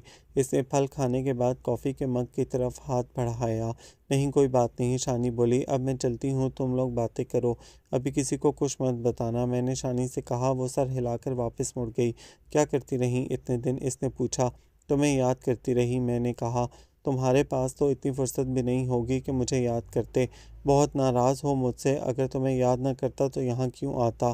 اپنی ذمہ داریوں میں مجھے یاد کرنے کا وقت مل گیا تھا تمہیں؟ جودت، میں نے اپنا وعدہ پورا کیا تھا، پھر بھی ناراض ہو مجھ سے؟ میں تم سے ناراض کیسے ہو سکتی ہوں؟ لیکن اکرمہ، بہت انتظار کروایا تم نے۔ کہیں تمہارے امی ابو واپس تو نہیں چلے گئے؟ نہیں، اس نے میری پسند کا موضوع چھیڑ دیا تھا۔ پتہ ہے، میں نے ان سے تمہارے متعلق بات بھی کر لی ہے، میں نے پرجوش انداز میں بتایا۔ پھر کیا کہا انہوں نے؟ اس نے دلچسپی سے پوچھا۔ امی جان نے تو میری سائیڈ لی ہے، لیکن ابو جان کا کہنا ہے کہ وہ تم سے مل کر ہی کوئی فیصلہ کریں گے۔ اب سب کچھ تم ہی پر انحصار کرتا ہے، میں نے بتایا۔ ویسے تو تایا جان نے بھی تمہاری تعریف کی ہے، لیکن ایک مسئلہ ہے۔ وہ کیا؟ وہ کہتے ہیں کہ میں ایسا کر کے بہت بڑا رسک لوں گی۔ اکرمہ، تم نے بہت جدوجہد کر لی ہے آزادی کے لیے، پلیز اب یہ سب رہنے دو۔ میں نے ملتجی نظروں سے اس کی طرف دیکھا۔ میں یہ جہاد نہیں چھوڑ سکتا، اس نے فیصلہ کن لہجے میں کہا۔ مجھے چھوڑ سکتے ہو؟ کیسی بچوں والی باتیں کرتی ہو؟ وہ ہنس کر میری بات ٹال گیا۔ دیکھو میں تمہارے لیے کیا لایا ہوں۔ مجھے کچھ نہیں دیکھنا، میں نے منہ پھلا لیا۔ پلیز جودت، مجھ سے ناراض نہ ہوا کرو، میری دنیا میں تمہارے علاوہ ہے بھی کون؟ جیل سے نکلنے کے بعد میں صرف یہ لینے کی خاطر اس جگہ گیا تھا جہاں اگر بھارتی فوج مجھے دیکھ لیتے تو کبھی زندہ نہ چھوڑتے۔ ایسی باتیں نہ کیا کرو میرے سامنے، اگر تمہیں کچھ ہو گیا تو میں بھی زندہ نہیں رہ سکوں گی۔ میری آنکھوں میں نہ جانے اتنا ڈھیر سارا پانی کہاں سے آ گیا تھا۔ اوہ جودت، آنسو پونچھو، کشمیری لڑکیاں تو بہت بہادر ہوتی ہیں، پتہ ہے ہمارے ساتھ کتنی ہی مجاہد لڑکیاں اس جہاد میں شریک ہیں، بہت بہادر ہیں وہ سب۔ میں نہیں ہوں بہادر، میں چیخ پڑی۔ ہمیں گھر بنانا ہے اکرمہ، ابھی تو ہمارے گھر کی بنیادیں بھی قائم نہیں ہوئیں اور تم موت کی باتیں کرنے لگے ہو۔ اچھا اب نہیں کروں گا، اب تو خوش ہونا۔ میں نے ہاں میں سر ہلایا۔ تم نے پوچھا ہی نہیں میں تمہارے لیے کیا لایا ہوں؟ دکھاؤ تو، میں نے اشتیاق سے کہا۔ اماں کے زیوروں میں یہی ایک انگوٹھی بچی تھی جو انہوں نے اپنی بہو کے لیے مجھے سنبھال کر رکھنے کو کہا تھا۔ اس نے چاندی کی ایک خوبصورت انگوٹھی میری جانب بڑھائی۔ اتنی خوبصورت انگوٹھی، میں نے اس کے ہاتھ سے انگوٹھی لے لی۔ تمہیں اچھی لگی نا؟ بہت زیادہ۔ میری بات سن کر وہ کھل اٹھا۔ اب یہ بتاؤ کہ تمہارے ابو مجھ سے کب ملیں گے؟ جب تم چاہو، میں انگوٹھی کو الٹ پلٹ کر دیکھتی ہوئی بولی۔ تم نے اپنے امی ابو کو میرے متعلق بتایا؟ میں نے اس سے پوچھا۔ میرے والدین اس دنیا میں نہیں ہیں۔ دکھوں کی بہت سی پرچھائیاں اس کے چہرے پر لہرائیں۔ وہ یکدم بہت اداس ہو گیا تھا۔ اوہ آئی ایم سوری، مجھے سخت شرمندگی محسوس ہوئی کہ آج تک میں نے اس کے والدین کے متعلق اس سے پوچھا ہی نہیں تھا۔ ویسے اماں جان کو یقین تھا کہ میری پسند لاجواب ہوگی۔ اس کی بات پر میں مسکرا دی۔ اب چلیں گھر؟ میں نے اس سے پوچھا۔ ہاں چلو۔ لامن کالی پہاڑیاں سے گزرتے ہوئے آپا جی راستے میں مل گئیں۔ یہ ہے میرا بیٹا، انہوں نے میرے ساتھ اکرمہ کو دیکھتے ہوئے کہا۔ آپ ہی کا بیٹا ہے آپا جی؟ میں شرارت سے ہنسی۔ ماشاءاللہ، دیکھنے میں ہی زوراور جوان لگتا ہے۔ آپا جی کی اپنی کوئی اولاد نہ تھی۔ ایسے لوگوں کے دو قسم کے رد عمل ہوتے ہیں، یا تو انہیں ہر ایک کی اولاد بری لگنے لگتی ہے اور یا پھر وہ ہر ایک کی اولاد سے پیار کرنے لگتے ہیں۔ آپا جی دوسری قسم کے لوگوں میں سے تھیں، بے حد پیار کرنے والی اور پرخلوص۔ اکرمہ، یہ میری آپا جی ہیں، ہر ایک سے بہت پیار کرتی ہیں۔ اس نے شائستگی سے انہیں سلام کیا اور جواب میں ڈھیر ساری دعائیں وصول کیں۔ ادھر کوئی رشتہ دار بھی ہے تمہارا؟ نہیں جی، کوئی نہیں ہے۔ اچھا بیٹا، تو ہمیں ہی اپنا رشتہ دار سمجھو، آج رات کا کھانا میرے گھر کھانا۔ آپا میں لے آؤں گی اسے، میں مسکرائی۔ میدان میں اکرمہ برادری کے بزرگوں کے سامنے انٹرویو کے لیے پیش ہوا۔ انٹرویو بورڈ کے اراکین نے اس جگہ میرا داخلہ بند کر رکھا تھا، جبکہ مجھے بے چینی سے رزلٹ کا انتظار تھا۔ شانی، جسے میں نے کھڑکی کے پیچھے باتیں سننے کو کہا تھا، نہ جانے کہاں غائب ہو گئی تھی۔ کتنی دیر انتظار کرنے کے بعد نمودار ہوئی تو بھی صرف اسی قدر خبر لائی۔ اکرمہ بھائی نے بڑے اچھے طریقے سے ہر بات بتائی ہے، لیکن بزرگوں کے چہرے سے کچھ بھی اندازہ لگانا مشکل ہے۔ کیا انٹرویو ختم ہو گیا؟ میں نے بے چینی سے پوچھا۔ ہاں وہ تو ختم ہو گیا، لیکن میں زیادہ باتیں نہیں سن سکی۔ اماں جی نے پکڑ کر خاطر مدارت میں جوت دیا۔ وہ بولی، البتہ جتنی باتیں میں نے سنی ہیں وہ میرے لحاظ سے تسلی بخش ہیں۔ فیصلہ کرتے ہوئے تمہیں کس نے پوچھنا ہے؟ میں بہت بے چین ہو گئی تھی۔ پلیز شانی، اب جا کر دیکھو، فیصلہ تو ابھی ہونا ہے نا؟ فیصلہ اتنی جلدی نہیں ہونا۔ وہ میرے قریب ہی چارپائی پر بیٹھ گئی۔ ابھی بند کمرے میں بزرگوں کا اجلاس ہو رہا ہے۔ تو پھر تو صبح سے پہلے کچھ بھی پتہ نہیں چل سکتا۔ میرا منہ لٹک گیا۔ ویسے مجھے اتنا معلوم ہے کہ آپا جی کا ووٹ تمہارے ساتھ ہے۔ آپا جی دی گریٹ کا کیا کہنا، میں نے انہیں تصویر نہیں بنا کر دی تو کیا ہوا، ہے تو وہ میری آپا جی نا۔ جی نہیں، منہ دھو رکھو، ابھی وہ تمہاری آپا جی نہیں بلکہ اکرما بھائی کی آپا جی بن کر بول رہی تھی۔ پتہ نہیں کیوں انہیں اکرما بھائی پر اتنا پیار آ رہا تھا، میری ہی وجہ سے آ رہا تھا۔ میں نے بے نیازی سے کہا۔ ابھی ہماری باتیں جاری تھی کہ شانی کے لیے تائی جان کا بلاوا آ گیا۔ جلدی آنا شانی، میں اکیلی پڑی بور ہوتی رہوں گی، اگر مجھے دیر ہو گئی تو آپا جان کو بھجوا دوں گی۔ تھوڑی دیر بعد آپا جی کمرے کے دروازے پر نمودار ہوئیں۔ اس کا مطلب ہے شانی کو لمبا ہی کام پڑ گیا ہے۔ میں نے دل میں سوچا، لیں آپا جی آپ یہاں ہیں، میں سوچ رہی تھی کہ آپ میرے اور اکرما کے لیے گھر میں کھانا تیار کر رہی ہوں گی۔ میں نے ان کے ساتھ شغل کرنے کی خاطر کہا، چل ہٹ، پتہ ہے بہت پڑھ لیا ہے تم لوگوں نے، گھر پٹ انگریزی آ گئی ہے، لیکن لڑکی کبھی کبھار خیال کر لیا کرو، ہر چیز میں انگریزوں کی تقلید اچھی نہیں۔ کیا مطلب؟ میں ان کی بات کا مطلب اچھی طرح سمجھتی تھی، پھر بھی مزہ لینے کے لیے پوچھا، اب منگنی کے بعد تم لوگوں کا پردہ ہو جانا چاہیے، کیا غضب کرتی ہیں آپا جی؟ چپ کرو لڑکی، وہ ڈپٹ کر بولی، ہمارے وقت کسی نے سوچا بھی نہ تھا کہ لڑکیاں ایسی بات بھی منہ سے نکال سکتی ہیں۔ اس کا مطلب ہے آپ کو اکرما پسند نہیں آیا؟ میں نے مصنوعی افسردگی سے کہا، ارے وہ تو میرا بیٹا ہے اور اپنی اولاد ہر ماں کو پیاری ہوتی ہے۔ لو جی، چند گھنٹے ہوئے اسے آپ سے ملے ہوئے اور اس نے مجھ 22 سال پرانی آپ کی بھتیجی کا پتہ کاٹ دیا۔ اب یہ اس کہنا چھوڑو، اس کو لڑکیوں کو اپنے شوہر کی عزت کرنی چاہیے، انہوں نے رازداری سے کہا تو میں ہنس ہنس کر لوٹ پوٹ ہو گئی۔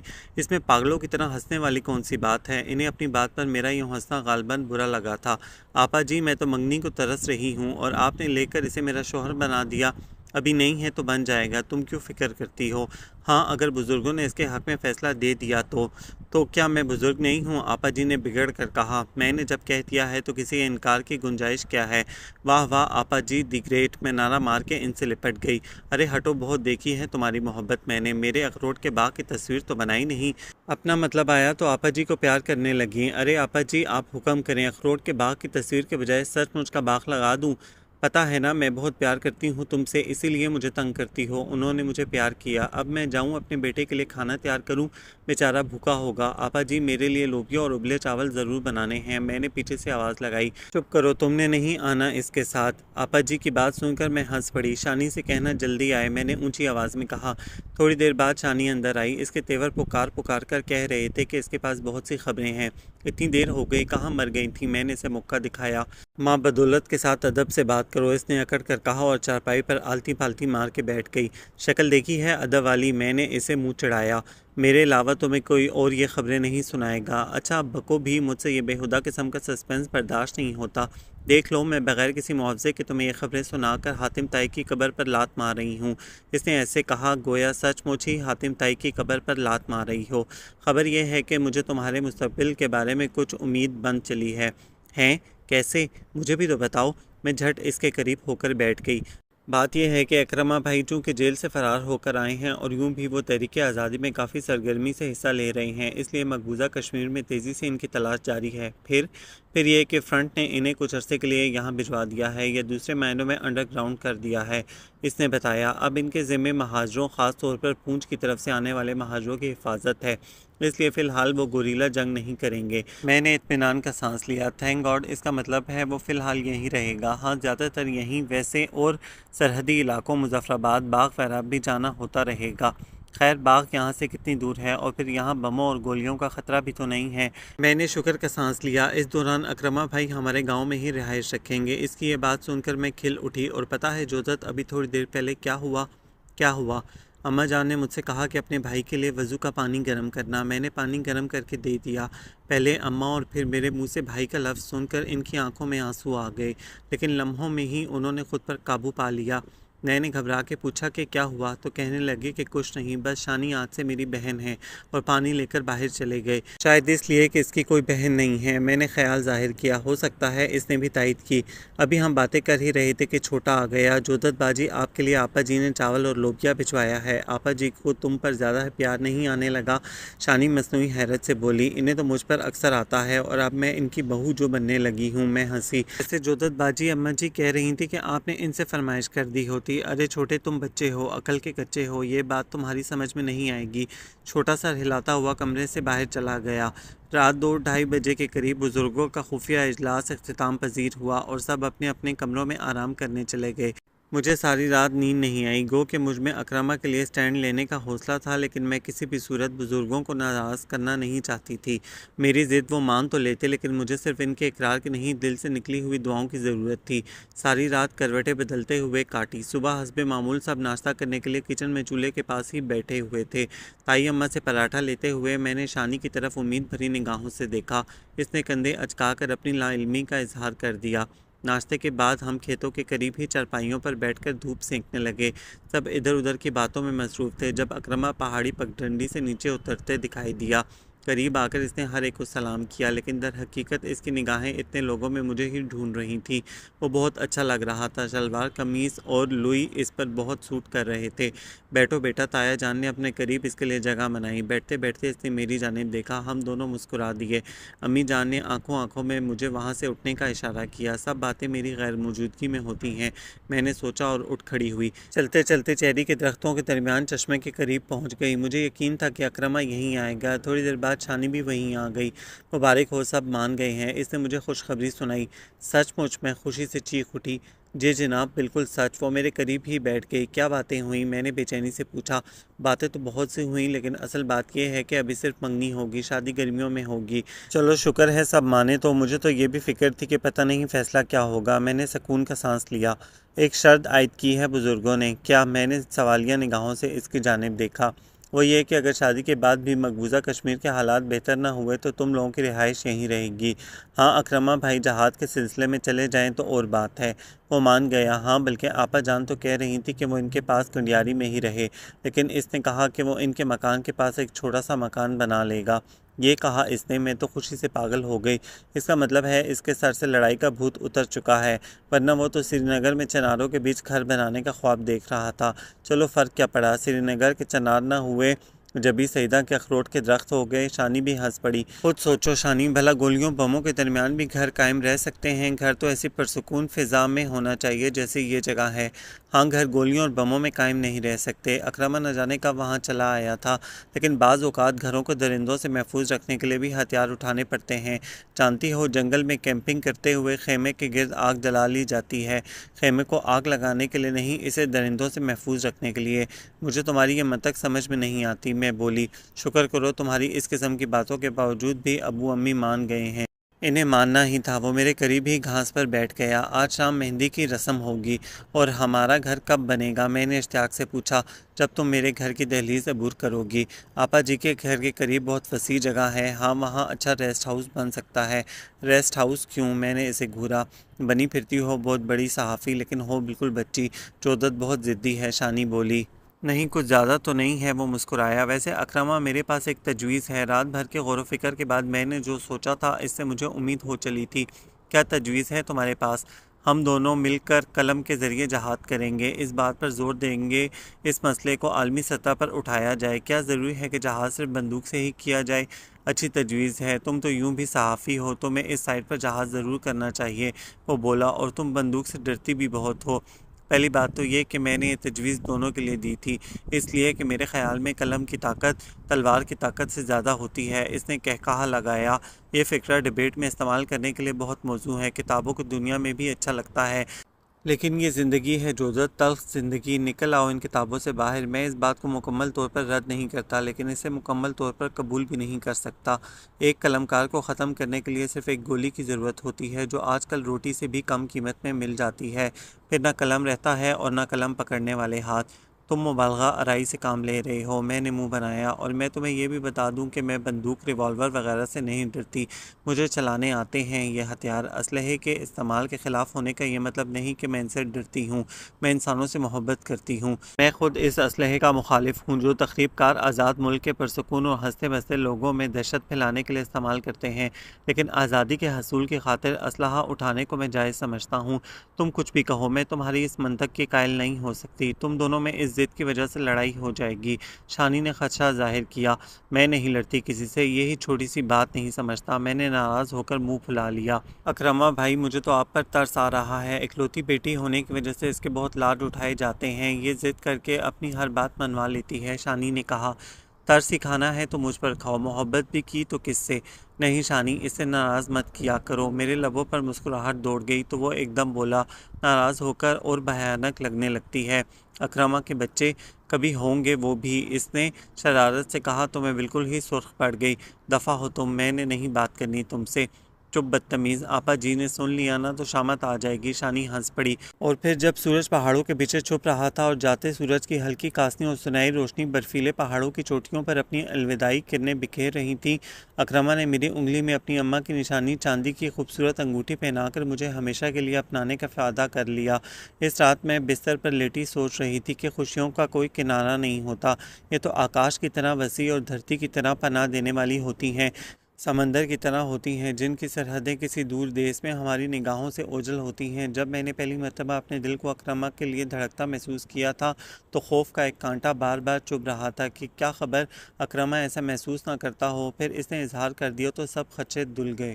اس کے سادہ سے اظہار محبت نے سب کانٹے نوچ پھینکے، اور آج تو ایسے لگ رہا تھا جیسے میں نے سب کچھ پا لیا ہو۔ کتنی پر امید ہو گئی تھی میں، اس احساس نے ہی مجھے سرشار کر دیا تھا کہ ایک انسان میرا ہے، صرف میرا، مجھ سے محبت کرتا ہے، میرے لیے سوچتا ہے۔ اب میری اور اس کی خوشیاں سانجھی ہیں، غم سانچے ہیں۔ مجھے معلوم تھا کہ اکرمہ مجھے اداس نہیں دیکھ سکتا، میری ذرا سی ناراضگی پر بے چین ہو جاتا ہے۔ اسی وجہ سے مجھے یقین تھا کہ میں اس سے وہ سب منوا لوں گی جس سے میں اختلاف کرتی تھی۔ اگلے دن امی ابو واپس چلے گئے اور اکرمہ نے پہاڑوں پر لگے فلک بوس درختوں کے درمیان لکڑی کا ایک چھوٹا سا گھر بنانے کی تیاری شروع کر دی۔ میں آج کل پینٹ برش سے یادیں محفوظ کرنے کے بجائے کیمرے سے وہ سب لمحے قید کرتی تھی۔ وہ اپنا کام کرتا رہتا تھا اور میں اپنے کام میں مصروف رہتی تھی۔ ہمارے ہاں سری نگر میں زیادہ تر مکان لکڑیوں کے ہوتے ہیں، اس نے مجھے بتایا۔ پہلے یہاں مٹی کے مکان بنتے تھے لیکن پکے مکان بھی بننے لگے ہیں۔ میں بولی، ویسے میرا خیال ہے مقبوضہ کشمیر کا طرز تعمیر یورپ کے پہاڑی علاقوں کے طرز تعمیر سے زیادہ ملتا ہے۔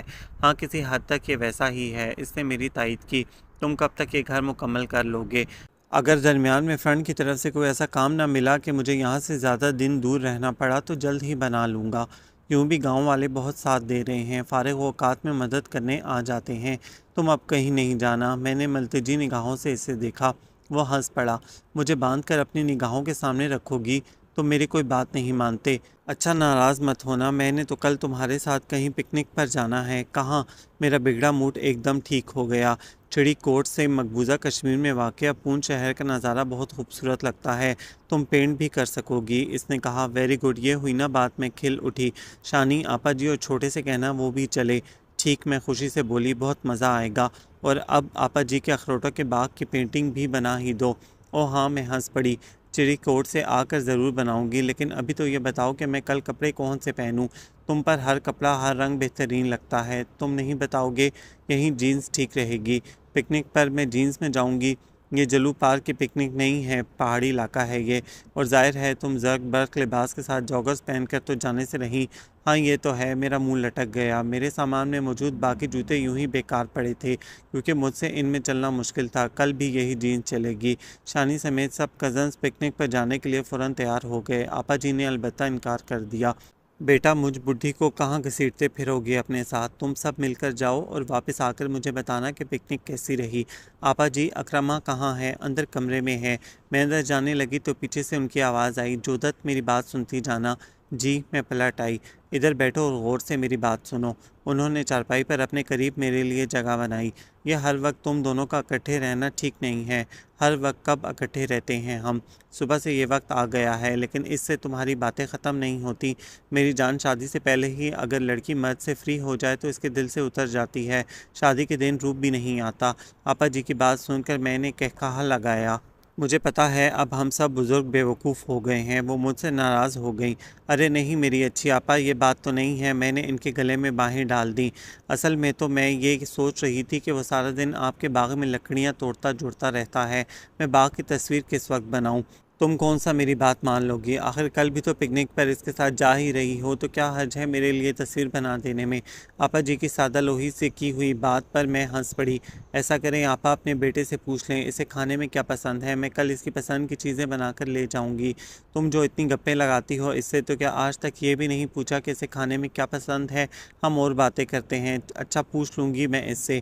ابھی پوچھے نا، آخر میں نے کھانا بھی تو پکانا ہوگا، کشمیری بچہ ہے، کچھ کشمیری کھانا پکا دینا۔ وہ بولی چلو گشتہ بے ہی کھلا دینا، مجھے اس قسم کی اوکھی ڈشز بنانی نہیں آتی۔ تو پھر بی بی یہاں کیا لینے آئی ہو؟ جاؤ گھر جا کر برگر تیار کرو اور کھا لو، میرا بیٹا میری ذمہ داری ہے، میں اسے پکا کر کھلا دوں گی کوئی اچھا سا کھانا۔ واہ میری اچھی آپا، یہ ہوئی نا بات، میں مزے سے بولی، ذرا زیادہ مقدار میں پکانا، میں تو یوں بھی آپ کے علاوہ کسی اور کی بنائی ہوئی چیز نہیں کھا سکتی، کامچور کہیں کی۔ وہ ہنس پڑی، مجھے پتا ہے تم اسی لیے آئی تھی، اور سنو کل اچھے سے کپڑے پہن کر جانا، جس دن سے آئی ہو تمہیں اسی حلیے میں دیکھ رہی ہوں۔ اچھا آپا جی۔ صبح ہی صبح سب پکنک پر جانے کے لیے تیار ہو گئے، میں نے پکنک کا سامان اپنی لینڈ کروزر میں رکھ لیا اور ہم سب چڑی کوٹ روانہ ہو گئے۔ اکرمہ کے ہمراہ آج بھی رائفل تھی، یہ لے جانے کی کیا ضرورت ہے، بس یوں ہی عادت ہو گئی ہے اسے اٹھانے کی، یہاں اس کی کیا ضرورت ہے، ایسے پرسکون علاقے میں رائفل لے کر چلنا بیکار ہے، کوشش کرو گے تو عادت چھوٹ جائے گی، میں یہ عادت تب تک نہیں چھوڑنا چاہتا جب تک کشمیر آزاد نہیں ہو جاتا، پھر تو بھائی آپ کو جنت الفردوس میں رائفل ساتھ لے کر جانی ہوگی۔ چھوٹا ہنسا، کتنی بری بات نکالی ہے منہ سے تم نے، میں نے اسے رپٹ دیا، سوری کرو ان سے۔ سوری بھائی، سوری کی کیا بات ہے اس میں تو اسے اپنی خوش قسمتی سمجھوں گا۔ اچھا ختم کرو اب یہ موضوع، ہم پکنک پر جا رہے ہیں۔ چڑی کوٹ سے پونچھ شہر یوں لگا جیسے کسی نے انگوٹھی میں نگینہ پرو رکھا ہو۔ بہت دیر تک اکرمہ ہمیں یہاں سے صاف دکھائی دیتے پونچھ شہر کے مختلف حصوں کے متعلق بتاتا رہا۔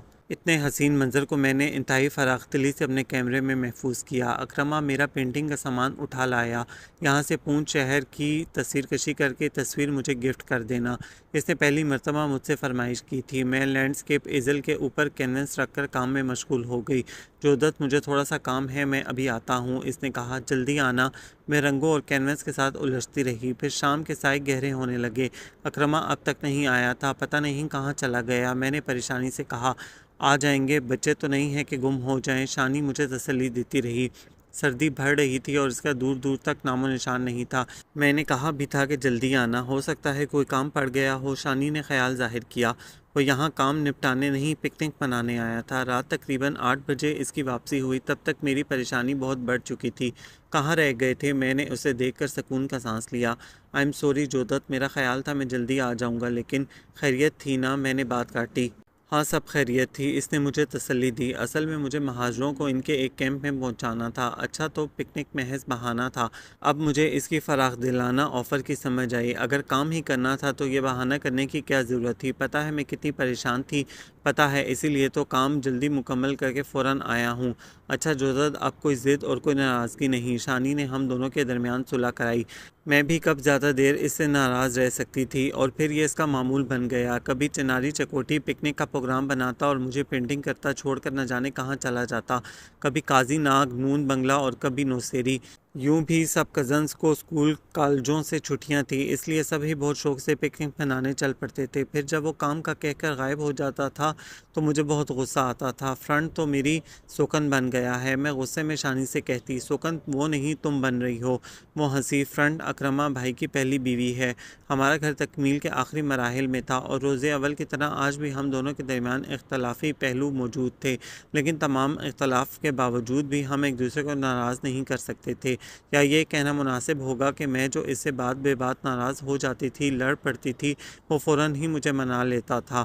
آپا جی کے باغ میں وہ گھر کی تعمیر میں مصروف رہتا تھا اور میں پینٹنگ کرتی رہتی تھی۔ وہ پورے گاؤں کی ہر دل عزیز شخصیت بن چکا تھا، کیونکہ ہر کسی کے کام آتا تھا، گاؤں والے بھی ہر کام میں اس کی مدد کرتے تھے، سب نے ذہنی طور پر تسلیم کر لیا تھا کہ وہ ہم ہی میں سے ہے، بس ہمارا گھر کچھ دن میں مکمل ہو جائے گا۔ ایک دن اس نے مجھ سے کہا، اب کیا کمی رہ گئی ہے؟ میرے خیال میں تو سب کچھ بن چکا ہے، ابھی تو صرف مکان بنا ہے، چند دن بعد گھر بنے گا، اس نے رسان سے کہا تو میں مسکرا دی۔ موسم بہتر ہو گیا تھا اور رمضان کے روزے خوشگوار موسم میں گزر رہے تھے۔ تم نے ایک مرتبہ ایک تجویز پیش کی تھی، اس نے مجھ سے کہا۔ میں نے تو بہت ہی تجاویز پیش کی تھیں اور واقعی یہ بات درست تھی، اسے اس کی موجودہ خیالات سے ہٹانے کے لیے بہت سی تجاویز پیش کی تھی، جنہیں اس نے ہمیشہ ہنس کر ٹال دیا تھا۔ غصہ مجھے اس وقت آتا تھا جب سب اس کی طرفداری کرتے تھے۔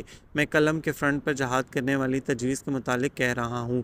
میں کھل اٹھی، گویا میں کچھ حد تک کامیاب ضرور ہوئی تھی۔ میں نے دل میں سوچا، میں یہ کہنا چاہتا تھا کہ تمہارے پاس لکھنے کی صلاحیت ہے، تم کشمیر کے جہاد کے متعلق کچھ کیوں نہیں لکھتی؟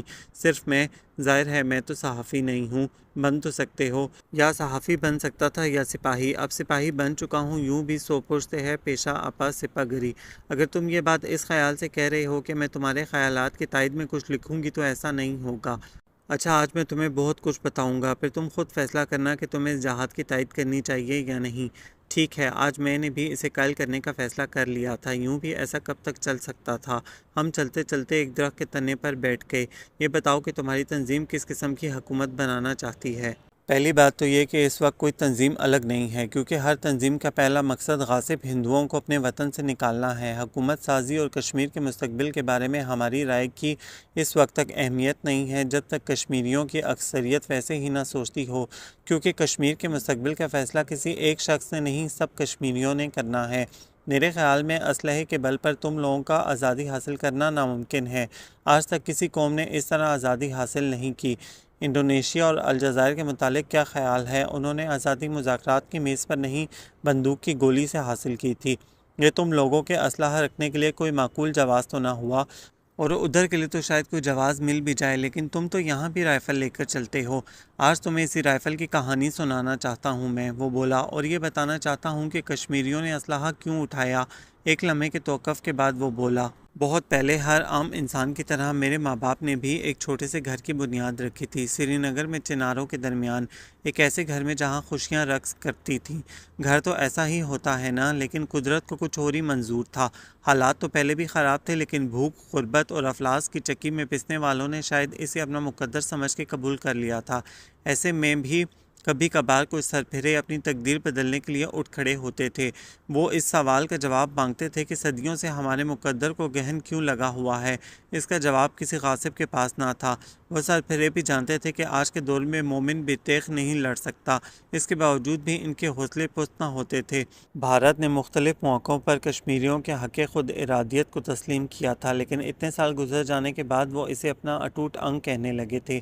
انہیں اس بات کا اندازہ نہیں تھا کہ طاقت سے زمین تو حاصل کی جا سکتی ہے، زمین پر رہنے والوں کے ذہنوں کو نہیں بدلا جا سکتا۔ اقوام متحدہ میں قرارداد یوں ویٹو ہو رہی تھی اور کشمیر میں ہندوؤں کو آباد کیا جا رہا تھا تاکہ اگر کبھی بھارت کو بادل نخواستہ وہاں رائے شماری کروانی پڑے تو بھی ان کا پلہ بھاری رہے۔ تمام اعلیٰ ملازمتیں ہندوؤں یا سرکاری مسلمانوں کے لیے مخصوص تھیں۔ ایک عام کشمیری مسلمان سے تب بھی اور اب بھی بیگار میں کام لینا ہندوؤں نے اپنا حق سمجھ رکھا تھا، لیکن طاقت سے کب تک کسی قوم کو محکوم بنائے رکھا جا سکتا ہے؟ کشمیریوں نے ہر دور میں اس ظلم کے خلاف آواز اٹھائی اور بھارت نے ہمیشہ طاقت کے ذریعے سے دبانے کی کوشش کی۔ ایسے ہی لوگوں میں سے ایک میرے بابا جان بھی تھے۔ بابا جان پیشے کے اعتبار سے صحافی تھے، قلم کی طاقت کو تمہاری طرح تلوار سے زیادہ سمجھتے تھے۔ سچ لکھنے کا انہیں خبت تھا اور اس خبت کی انہیں بہت کڑی سزا ملی۔ سب سے پہلے انہیں اخبار سے نکالا گیا، پھر دھمکیاں دی گئیں، گھر کی خفیہ نگرانی ہوتی رہی، لیکن بابا جان قلم کے محاذ پر ڈٹے رہے۔ انہوں نے ایک تنظیم کے ساتھ مل کر پمفلٹ چھاپنے شروع کیے اور اس میں وہ سب لکھا جسے وہ سچ سمجھتے تھے اور حکومت شرانگیز پروپیگنڈا قرار دیتی تھی۔ جب دیکھا کہ وہ کسی طرح باز نہیں آ رہے تو ہمارے گھر پر اندھا دھند فائرنگ کی گئی۔ یہ ایک طرح سے سنگین نتائج کی دھمکی تھی، کیونکہ اس فائرنگ سے گھر کے کسی فرد کو نقصان نہیں پہنچا تھا۔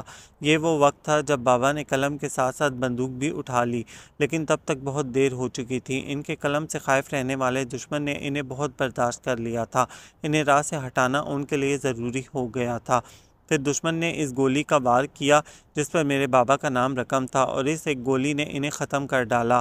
اس نے آنکھیں موند لیں۔ کچھ لوگ کہتے ہیں کہ میں ہوں بہو اپنے بابا کی تصویر ہوں، لیکن میری بدقسمتی کہ میں نے انہیں کبھی نہیں دیکھا۔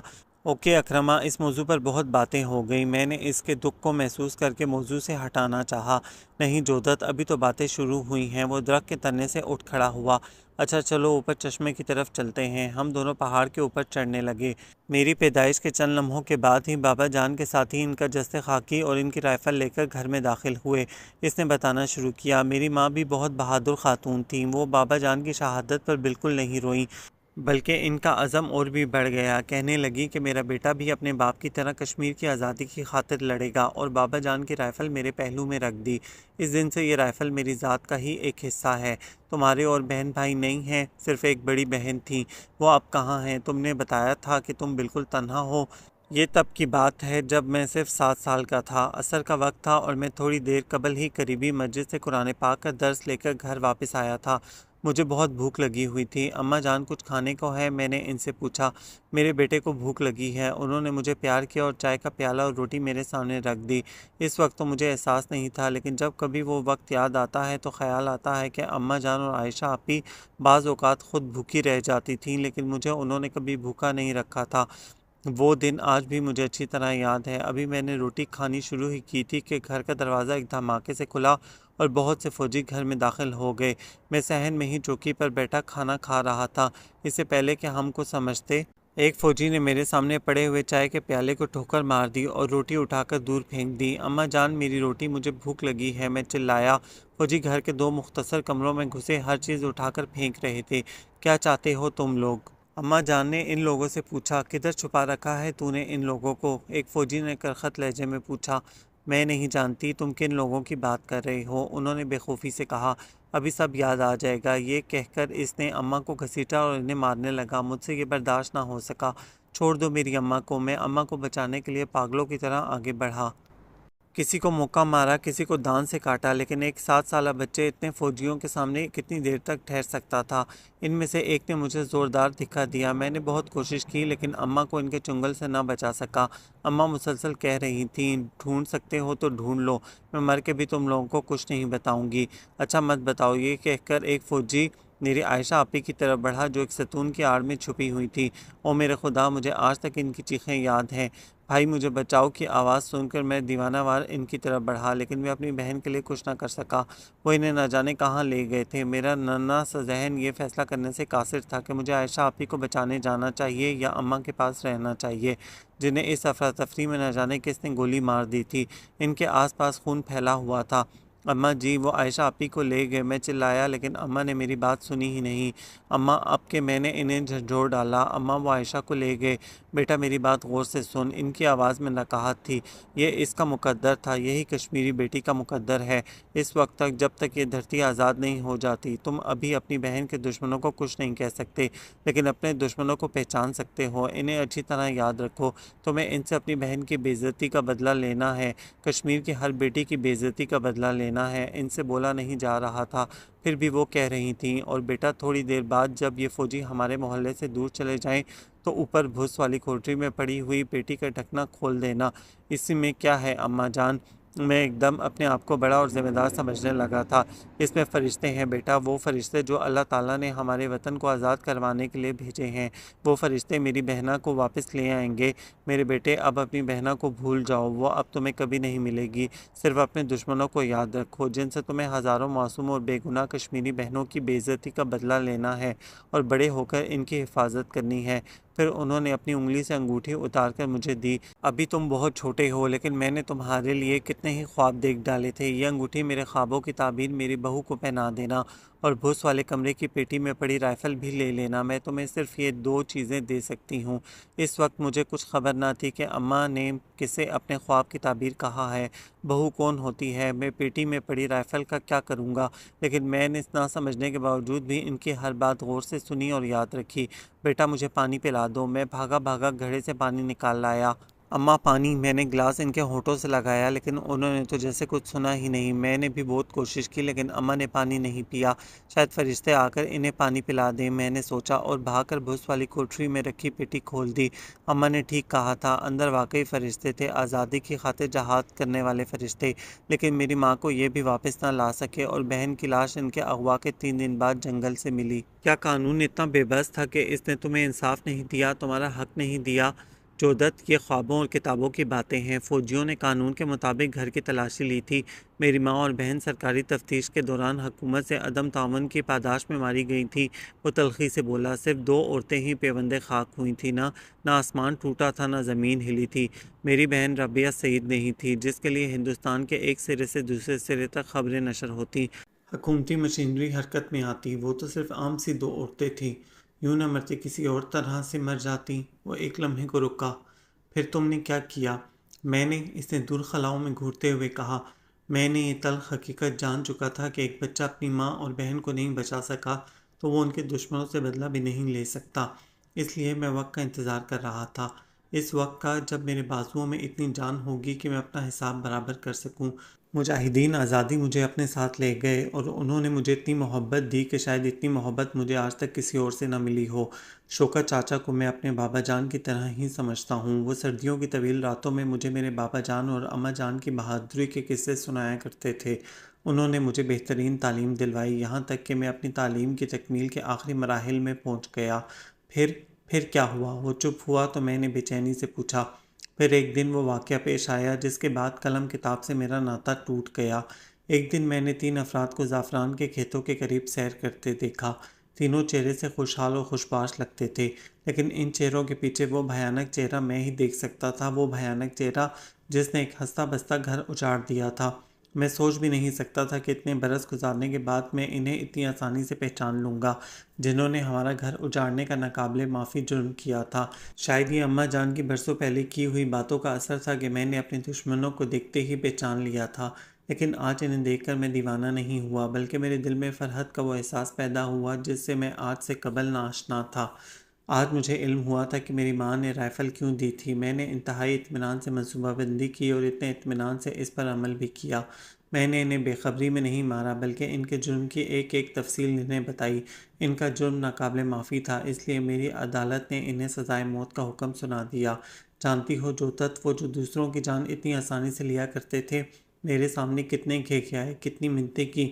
انہیں وہ 7 سالہ بچہ یاد ہی نہیں تھا جس کی ماں کو انہوں نے اس کی نگاہوں کے سامنے شہید کیا تھا اور بہن کو اغوا کر کے لے گئے تھے۔ انہوں نے اتنے گھر اجاڑے تھے کہ انہیں میرا گھر یاد ہی نہیں تھا۔ میں انہیں اور گھر برباد کرنے کے لیے زندہ نہیں چھوڑ سکتا تھا۔ گھر پہنچ کر میں نے آزادی کے فرشتے کو یہ خبر سنائی۔ چاچا، میں نے اپنے اجڑے گھر کا بدلہ لے لیا۔ میں جانتا ہوں بیٹے، وہ بولے، لیکن تم نے ایک گھر کا بدلہ لیا ہے، اپنے گھر کا نہیں۔ میں دم بخود رہ گیا۔ میں چاہتا تھا کہ تم گھر کا بدلہ لینے کے بجائے گھر کے لیے آزادی طلب کرو، لیکن میں تمہیں مجبور نہیں کروں گا۔ اور تب مجھے احساس ہوا کہ میرا اصل گھر تو یہ دیس ہے، اس کی زمین ہے، اس پہ لہلہاتے زعفران، دھان اور مکئی کے کھیت ہیں۔ پھر اس دن سے یہ رائفل میری ساتھی بن گئی۔ وہ سامنے بیڈوری کے پہاڑوں کی طرف دیکھ رہا تھا، جس کی پگھلتی برف کے پانیوں کا عکس اس کی آنکھوں میں تھا۔ میں چپ تھی اور شاکڈ بھی۔ زندگی اتنی بے رحم ہو سکتی ہے، یہ تو میں نے سوچا بھی نہیں تھا۔ اس وقت میں کچھ بھی سوچنے سے قاصر تھی۔ ہم دونوں گنگناتے چشمے کے پاس چپ چاپ بیٹھ گئے۔ مجھے یقین تھا تم دونوں یہیں ہوگے۔ شانی کی آواز سن کر ہم دونوں چونکے۔ اکرمہ بھائی آپ کو ڈھونڈتے ڈھونڈتے آپا جی کے پاس گئی تو انہوں نے بتایا کہ آپ اور جودت اس طرف جا رہے تھے۔ خیریت ہے؟ ڈھونڈنے کی کیا ضرورت پڑ گئی؟ اکرمہ نے ماحول کو بہتر بنانے کے لیے شگفتہ انداز میں پوچھا۔ آپ سے کچھ لوگ ملنے آئے ہیں، نیچے میدان میں ابا جی کے پاس بیٹھے ہوئے ہیں۔ اچھا تم لوگ یہاں ٹھہرو، میں ابھی آتا ہوں، وہ اٹھتے ہوئے بولا۔ And Jaudat please cheer up now. اس نے مجھے تسلی دی۔ میں اسے نیچے اترتا دیکھتی رہی۔ یہ شخص اتنے دکھوں کو دل میں چھپائے جی رہا تھا اور میں نے اس سے کبھی کچھ جاننے کی کوشش ہی نہیں کی۔ میں نے سوچا اور انگلی میں پڑی چاندی کی انگوٹھی سے کھیلتی رہی۔ تمہارے منہ پر 12 کیوں بج رہے ہیں؟ شانی میرے قریب ہی بیٹھ گئی۔ شکل ہی ایسی ہے، میں بولی۔ زبردستی مذاق کرنے کی کوشش کر رہی ہو؟ اگر ایسے ہی بیٹھی رہی نا تو میں اٹھ کر چلی جاؤں گی۔ میں چپ رہی۔ پھر میرے بھائی سے جھگڑا کیا ہوگا تم نے؟ وہ بولی۔ اتنے اچھے ہیں وہ کہ تمہاری اتنی ضدوں پر بھی ناراض نہیں ہوتے۔ ہاں وہ بہت اچھا ہے، میں نے اسی قدر کہا۔ اس وقت میرا کسی سے باتیں کرنے کو دل نہیں چاہ رہا تھا۔ نہ جانے قدرت کو اتنی حسین وادی پر ترس کیوں نہیں آتا تھا، اس کا حسن گہنایا ہوا کیوں تھا؟ زعفران کی مہک کہاں گم ہو گئی تھی؟ چناروں میں آگ کیوں لگ گئی تھی؟ کاش اس وادی کے سب رنگ، اس کی سب مہک لوٹ آئے۔ شکر ہے اکرمہ بھائی واپس آ رہے ہیں، مجھے تو تم نے بالکل بور کر کے رکھ دیا ہے۔ شانی کی آواز مجھے خیالات کی دنیا سے واپس کھینچ لائی۔ اکرمہ واپس آ رہا تھا۔ بھائی ذرا اس کا موڈ ٹھیک کریں، اتنی بور تو میں زندگی میں آج سے پہلے کبھی نہیں ہوئی۔ اس نے اکرمہ کے آتے ہی میری شکایت لگائی۔ کیا ہو گیا تمہیں؟ اسی کا نام زندگی ہے، جو گزر گیا سو گزر گیا، جو ہے اسے ہاتھ سے نہ جانے دو، وہ بولا۔ آج اس کا موڈ ٹھیک ہونا بہت مشکل ہے اور میرا مزید بور ہونے کا کوئی ارادہ نہیں ہے، اس لیے میں چلتی ہوں۔ وہ اونچے نیچے راستے پہ تیزی سے چلتی ہوئی نگاہوں سے اوجھل ہو گئی۔ میں مقبوضہ کشمیر جا رہا ہوں۔ اس کی بات پر میں چونکی نہیں۔ نہ جانے کیوں میرا دل کہہ رہا تھا کہ وہ مجھ سے یہی بات کہے گا۔ میں عید پر تمہارا انتظار کروں گی۔ میں ضرور آؤں گا، وہ مسکرایا۔ عید پر فرن اور ٹوپی پہننا، بانگ کی ٹوپی۔ اس نے کہا، میں یہیں تم سے ملنے آؤں گا۔ کب جا رہے ہو؟ بس تم سے ملنے آیا ہوں۔ باقی مجاہدین تایا جان کے پاس نیچے بیٹھے ہیں۔ کچھ دیر بعد ہم دونوں چپ رہے، پھر وہ بولا، چوڑیاں ضرور پہننا۔ میں نے ہاں میں سر ہلا دیا۔ اب میں چلتا ہوں۔ اس نے کہا، جو درد گھبرانا نہیں، میں تم سے پھر ملنے کے لیے رخصت ہو رہا ہوں۔ جاؤ اکرمہ، خدا تمہیں اپنی امان میں رکھے، میں نے ایک لمحے کی ہچکچاہٹ کے بغیر کہا۔ پھر بہت سے دن گزر گئے، عید قریب آ رہی تھی۔ میں نے بہت چاؤ سے اپنے لیے فرن سلوایا، بانکی کشمیری ٹوپی لی، دوپٹے پر بہت خوبصورت کڑھائی کروائی اور عید کے دن کا انتظار کرنے لگی۔ پتہ نہیں وقت اتنی سست روی سے کیوں گزر رہا تھا۔ اس عید کے بعد بزرگوں کا ارادہ ہماری شادی کر دینے کا تھا۔ میرے لیے بہت خوبصورت خالص کشمیری کڑھائی کے کپڑے تیار ہو رہے تھے۔ امی جان اور ابو جان نے خط کے ذریعے اطلاع دی تھی کہ وہ عید کے ایک ہفتے بعد یہاں آ جائیں گے۔ میں ریڈیو پر ہر وقت مختلف اسٹیشن لگائے خبریں سنتی رہتی تھی۔ اخبار ہمارے یہاں دیر سے پہنچا کرتا تھا اور ٹی وی صرف چند گھروں میں تھا۔ یوں بھی ٹی وی پر پاکستان کے بجائے بھارت زیادہ صاف نظر آیا کرتا تھا اور بھارتی ٹی وی کشمیر میں سب ٹھیک ہے کہ پالیسی کے مطابق خبریں سنایا کرتا تھا۔ یہاں تک کہ کرفیو کے وقفے کی فلم میں بڑی ڈٹائی سے بند دکانیں، خالی بسیں اور سنسان سڑکوں پر چلتے بلی کتے دکھائے جاتے تھے۔ انہوں نے یہ بتانے کی کبھی زحمت نہیں کی تھی کہ کشمیر میں نام نہاد جمہوریت کے وقت کٹھ پتلی وزیر اعلیٰ اور بعد میں جموں میں بیٹھے آمر گورنر کو فوج نے سری نگر میں داخل ہونے سے منع کر دیا تھا اور کہا تھا کہ اگر وہ یہاں آئیں گے تو اپنے رسک پر آئیں گے۔ قانون نافذ کرنے والا کوئی ادارہ انہیں تحفظ فراہم کرنے کی ذمہ داری لینے پر تیار نہیں تھا۔ ان سب باتوں کے باوجود حکومت کے ذرائع ابلاغ چیخ چیخ کر سب ٹھیک ہے کا ڈھنڈورا پیٹتے پھر رہے تھے۔ ایسے ہی ایک دن میں بیٹھی ریڈیو کی سوئی گھما رہی تھی کہ ایک اسٹیشن پر کشمیر کے متعلق خبر سن کر چونک گئی۔ آج مقبوضہ کشمیر کے گورنر بم کے دھماکے میں ہلاک کر دیے گئے، نیوز کاسٹر کہہ رہا تھا۔ میں نے چیخ چیخ کر سب کو یہ خبر سنائی۔ سب ہی ریڈیو کے گرد جمع ہو گئے۔ افراتفری کے عالم میں کسی نے بھی پوری خبر نہیں سنی، صرف اس قدر پتہ چل سکا کہ گورنر اور مرکزی حکومت کے ایک اہم وزارتی وفد کی ہلاکت فرنٹ کے 2 مجاہدین کے سوسائیڈل مشن کا نتیجہ نکلی۔ میٹھی عید کا مزہ دوبالا ہو گیا، شانی نے کہا اور ہم سب ہنس پڑے۔ بھارت کی حکومت ہل کر رہ گئی تھی۔ دوسری طرف کشمیر کی مظلوم عوام کو مزید ظلم و ستم کا نشانہ بنایا جانے لگا تھا۔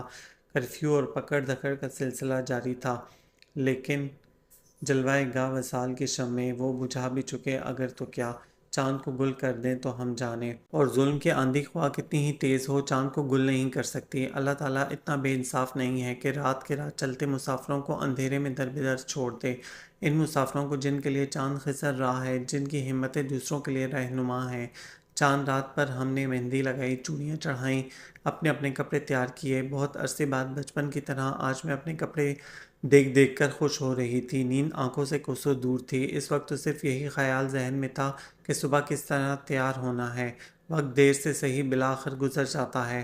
سو یہ رات بھی تمام ہوئی۔ صبح کی اولین کرنوں کے ساتھ ہی میں بستر سے نکل آئی۔ بھائیوں نے عید کی نماز کے لیے جانا تھا، انہیں تیاری میں مدد دی۔ پھر کچن میں تائی اماں کے پاس دری پر ہی بیٹھ گئی، جو ناشتہ تیار کرنے میں مصروف تھیں۔ شانی مجھ پر فرن سوٹ کرے گا نا؟ میں نے بہت دفعہ کا کیا ہوا سوال دہرایا تو شانی کے بجائے تائی اماں بولی، شہزادی لگے گی اس میں میری بیٹی، بالکل کشمیری شہزادی۔ ناشتہ کر کے ہم لڑکیاں تیار ہونے بھاگیں۔ سب کو اپنے اپنے کپڑوں کی فکر تھی۔ تیار ہو کر اور سب سے عیدی لے کر میں چیری کے درختوں میں واقع چشمے کی طرف چل دی۔ اس نے عید کی صبح آنے کا وعدہ کیا تھا اور میں اس کا پسندیدہ لباس پہن کر برف پوش پہاڑوں کے درمیان چشمے کے قریب کھڑی ہوئی تھی، وہیں جہاں میری اس سے ملاقات ہوئی تھی۔ مجھے یقین تھا اس کے آنے کا، اس کے لفظوں کی سچائی کا، اس وعدے کا جو وہ جاتے سمے مجھ سے کر کے گیا تھا۔ انہی لفظوں کے یقین پر میں نے اسے رخصت کیا تھا۔ جب اس نے مجھ سے کہا تھا، جو درد گھبرانا نہیں، میں تم سے پھر ملنے کے لیے رخصت ہو رہا ہوں، اس کا لہجہ اتنا سچا تھا کہ میں ایک لمحے کو بھی نہ ہچکچائی۔ جاؤ اکرمہ، خدا تمہیں اپنی امان میں رکھے، میں نے اس سے کہا تھا، اور اب یہاں فلک بوس پہاڑوں کے درمیان اس کی منتظر تھی۔ وقت گزر رہا تھا دھیرے دھیرے، اور پھر تایا جان اور شانی کے ساتھ 3 افراد آتے دکھائی دیے۔ میں گھاس کے قطعے سے اٹھ کھڑی ہوئی۔ آئیں تایا جان، بیٹی یہ لوگ تمہیں دیکھنے آئے ہیں۔ ان کی آواز کانپ رہی تھی اور چہرہ دھواں دھواں تھا۔ میں نے سوالیہ نگاہوں سے ان اجنبیوں کی جانب دیکھا۔ ہم اکرمہ کے ساتھی ہیں، ان میں سے ایک نے کہا۔ اس نے یہ آپ کے لیے دیا تھا۔ اس کے ہاتھ میں ایک خط تھا۔ میں نے ہاتھ بڑھا کر اس سے وہ خط لے لیا۔ خط میں صرف ایک نظم تھی، نہ مخاطب کا نام تھا اور نہ لکھنے والے کا، فقط ایک نظم: چند روز اور میری جان، فقط چند ہی روز، ظلم کی چھاؤں میں دم لینے پہ مجبور ہیں ہم، اور کچھ دیر ستم سہ لیں، تڑپ لیں، رو لیں، اپنے اجداد کی میراث ہے، مجبور ہیں ہم، جسم پر قید ہے، جذبات پہ زنجیریں ہیں، فکر محبوس ہے، گفتار پہ تعزیریں ہیں، اپنی ہمت ہے کہ ہم پھر بھی جیے جاتے ہیں، زندگی کیا کسی قفس کی قبا ہے جس میں ہر گھڑی درد کے پیوند لگے جاتے ہیں، لیکن اب ظلم کی میعاد کے دن تھوڑے ہیں، ایک ذرا صبر کے فریاد کے دن تھوڑے ہیں۔ عرض دہر کی جھلسی ہوئی ویرانی میں ہم کو رہنا ہے، پر یوں ہی تو نہیں رہنا ہے۔ اجنبی ہاتھوں کا بے نام گر انبار ستم، آج سہنا ہے ہمیشہ تو نہیں سہنا ہے۔ یہ تیرے حسن سے لپٹی ہوئی آرام کی گرد، اپنی 2 روزہ جوانی کی شکستوں کا شمار، چاندنی راتوں کا بیکار دہکتا ہوا درد، دل کی بے سود تڑپ، جسم کی مایوس پکار۔ چند روز اور میری جان، فقط چند ہی روز، وہ اب دنیا میں نہیں رہا نا؟ میں نے مضبوط لہجے میں پوچھا۔ نہیں، وہ تو زندہ جاوید ہو گیا ہے، مخاطب نے کہا۔ آپ نے فرنٹ کے سوسائیڈل مشن کی خبر تو سنی ہوگی، اس نے خود کو رضاکارانہ طور پر پیش کیا تھا۔ ماں، مجھے یقین ہے وہ اتنا ہی بہادر تھا۔ شانی کی سسکیوں سے وادی گونج رہی تھی، آپا جی اپنے بیٹے کی شہادت پر آنسو بہا رہی تھیں، ہر کوئی رو رہا تھا۔ میں سمجھتی تھی کہ میری محبت اس کے مرنے کے بعد مجھے جینے نہیں دے گی، لیکن ایسا کچھ نہیں ہوا۔ میری محبت اتنی کمزور نہیں تھی، میں نے اس کی شہادت پر نہ آنسو بہائے، نہ بین کیے اور نہ بال نوچے۔ ہاں، میں نے آگے بڑھ کر اجنبی مجاہد کے ہاتھ سے وہ رائفل لے لی جو اکرما کی ذات کا حصہ تھی، کیونکہ صرف وہ رائفل ہی نہیں، میں بھی اس کی ذات کا حصہ تھی، اور میری محبت کو اس کی شجاعت کی توہین گوارا نہ تھی۔ رائفل ہاتھ میں لے کر مجھے احساس ہوا کہ کشمیریوں نے اسلحہ کیوں اٹھایا تھا۔ آپ سب کو یہ ناول کیسا لگا؟ کمنٹ میں اپنی رائے ضرور دیں، ہمیں انتظار رہے گا۔ ہمارے چینل کو سبسکرائب کریں، لائک کریں، شیئر کریں۔ بہت جلد ملیں گے ایک اور خوبصورت مکمل ناول کے ساتھ۔